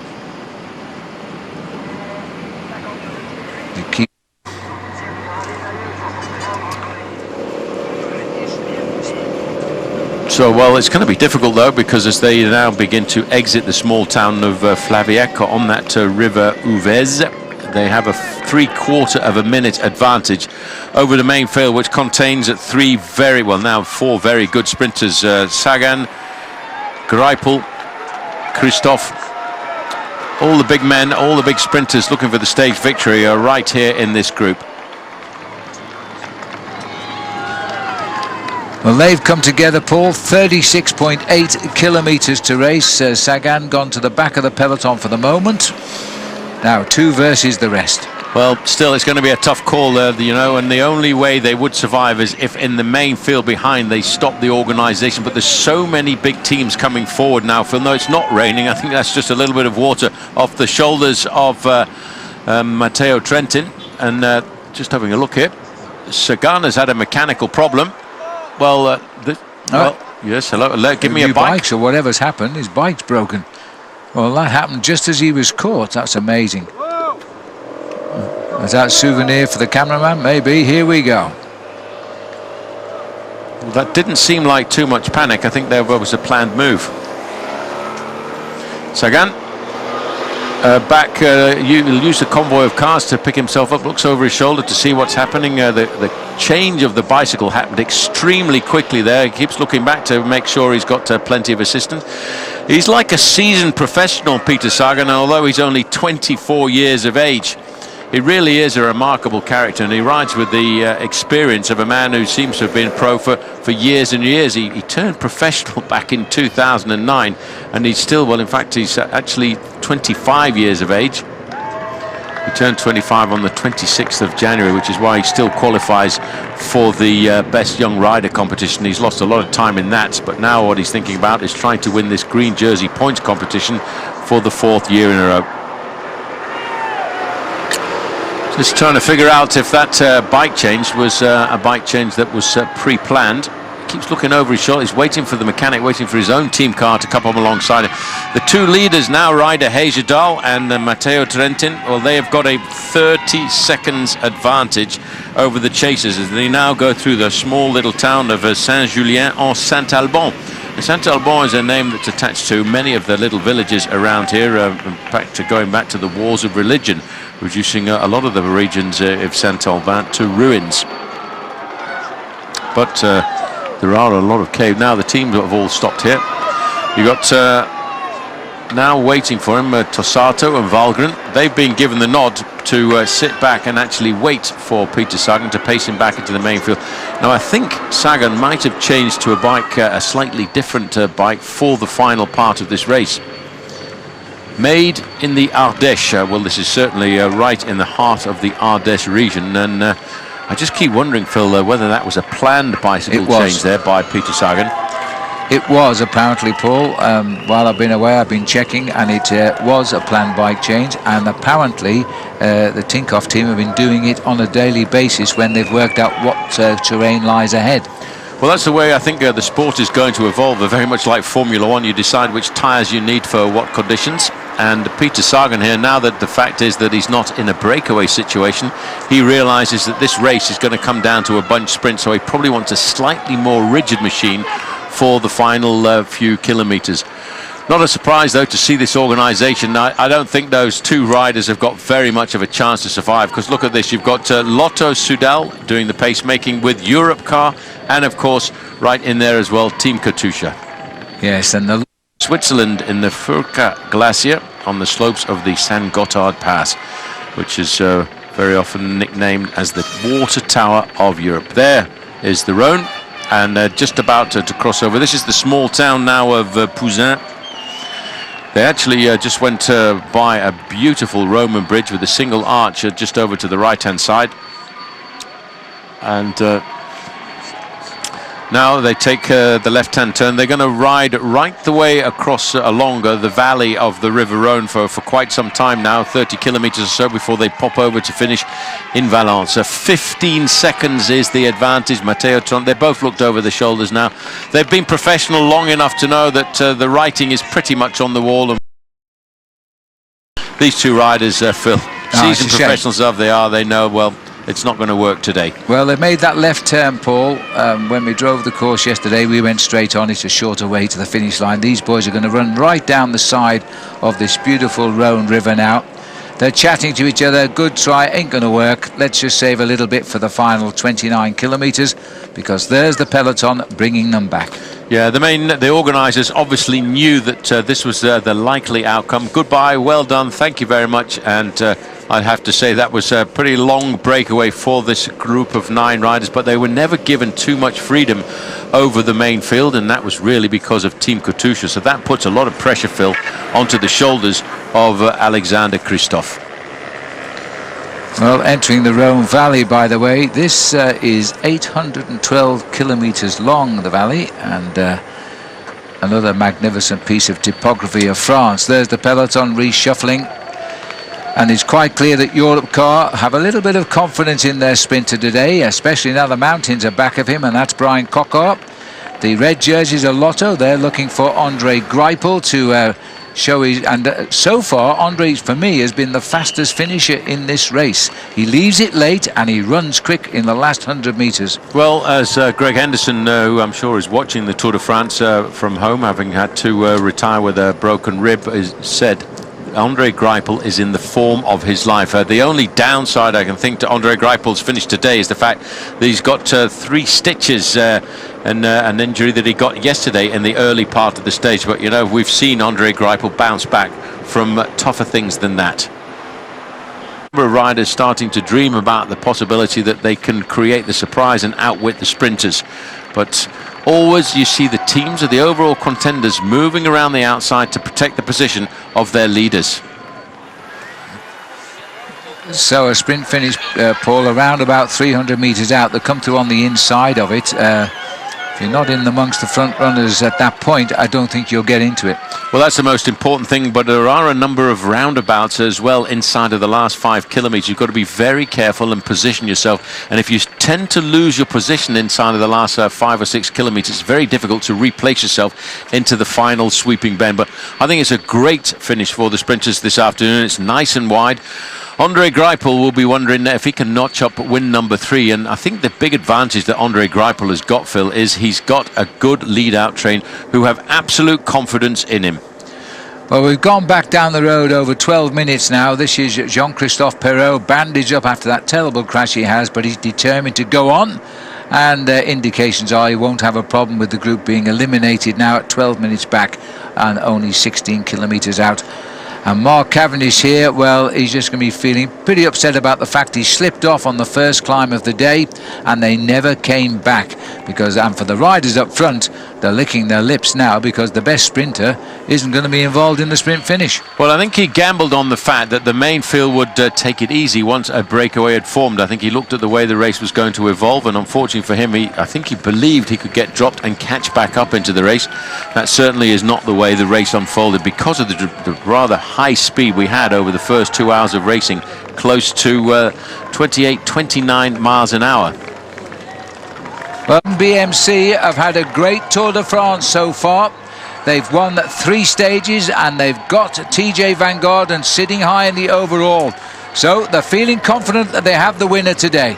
Well, they're feeling confident. You've got TJ Van Garderen, though, still sitting in 3rd position. I think all he's thinking about is safety and keeping himself to the front of the main field. And now there's, you can see over on the right-hand side, you've also got up there the yellow jersey of Chris Froome, the green jersey of Peter Sagan, the white jersey of Quintana moving up. All of the overall contenders, they're trying to defend their position, making sure they don't get caught in an accident.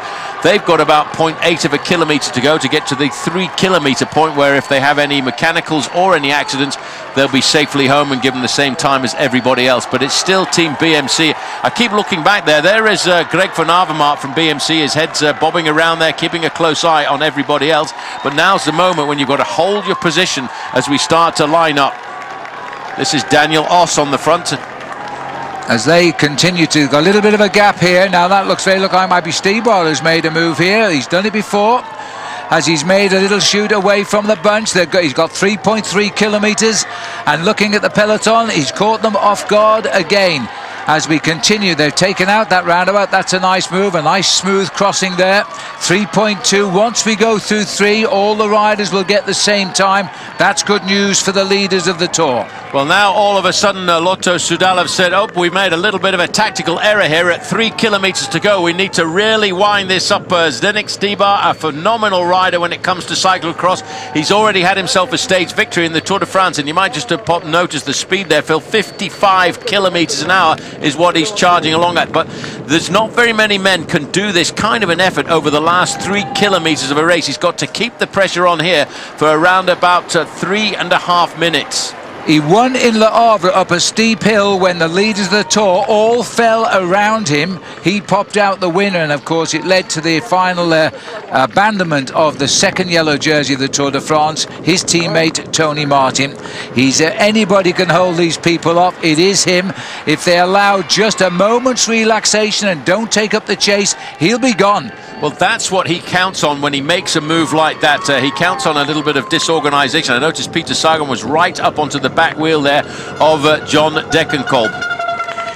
Well, he looks to see where they are. He knows now he's totally committed. It's win or lose. That's the way it is now for him. 2.2 kilometres to go. It's going to be tight. Well, that's about 7 seconds the advantage, and all he can hope for is there's a bit of disorganisation comes here. We're down to 2 riders now leading out to Christoph. That was the rider in the red and white jersey as they go inside of 2 kilometres to go. Well, he's now looking for one, and that'll be the yellow kite in the road. We're coursing right down the main street here in Valence now. It is a very good approach. It is a pure sprint, and they know it now as they try to organise the sprint, and they're being disrupted by the attack of Zdeněk Štýbar. Well, Christoph is third wheel. Behind him is André Greipel. Behind him in the green jersey is Sagan. It looks very much as if it's all over bar the shouting. Well, I'll tell you what, the white jersey in the centre of the pack under the tree, that's Michael Matthews, who seems to be recovering from his broken bones. As they're closing in now, it's Christoph's team trying to close them down. The green jersey note, fourth down in that line, is Peter Sagan. Well, Sagan is just trying to freelance a little bit, watching how the other riders in front of him are going to sort out the sprint. Štýbar is going to get caught before they get to the final kilometre. He sat up, he made the effort, puts his hand up, really is a warning to the other riders, Phil, that he's going backwards, because this can always be very, very dangerous. Just have a look at this one more time. The power, it's a very, very long sprint for André Greipel. His compatriot from Germany on the right-hand side, John Degenkolb, is coming, but all of a sudden it seems as if Greipel has got the lunge for the line. It's going to be very close for second and third as the Katusha rider is coming forward, and Phil, what an impressive ride there by Peter Sagan. Second place to Degenkolb, third place to Christoph, and fourth place to Peter Sagan. The best sprinters all. Well, what an amazing sprint. Look at the face there. This is the man who yesterday was down on the ground. He had 3 stitches last night to put himself back together. He would have been very, very stiff in the early few kilometres, but he makes it win number 3. He's the top sprinter in the Tour de France this year. Now he's got to get on the crampons and try and hang on over the mountains to see whether he can do the same again on the Champs-Élysées in a week's time, because from now the Tour de France moves away from the flatlands and heads up into the big alpine passes. Look at this one more time. Coquard, well, he got caught out there. I don't really know what he got his hand up for, but in the charge for the line, 1, 2, 3, 4 great sprinters: Greipel, Degenkolb, Christoph and Peter Sagan. So there should also be no change in the overall standings, because all of the main contenders were happily locked in the front end of the main field there, and so they will be given the same time. Here is confirmation: Greipel, Degenkolb, Christoph Sagan and Edvald Boasson Hagen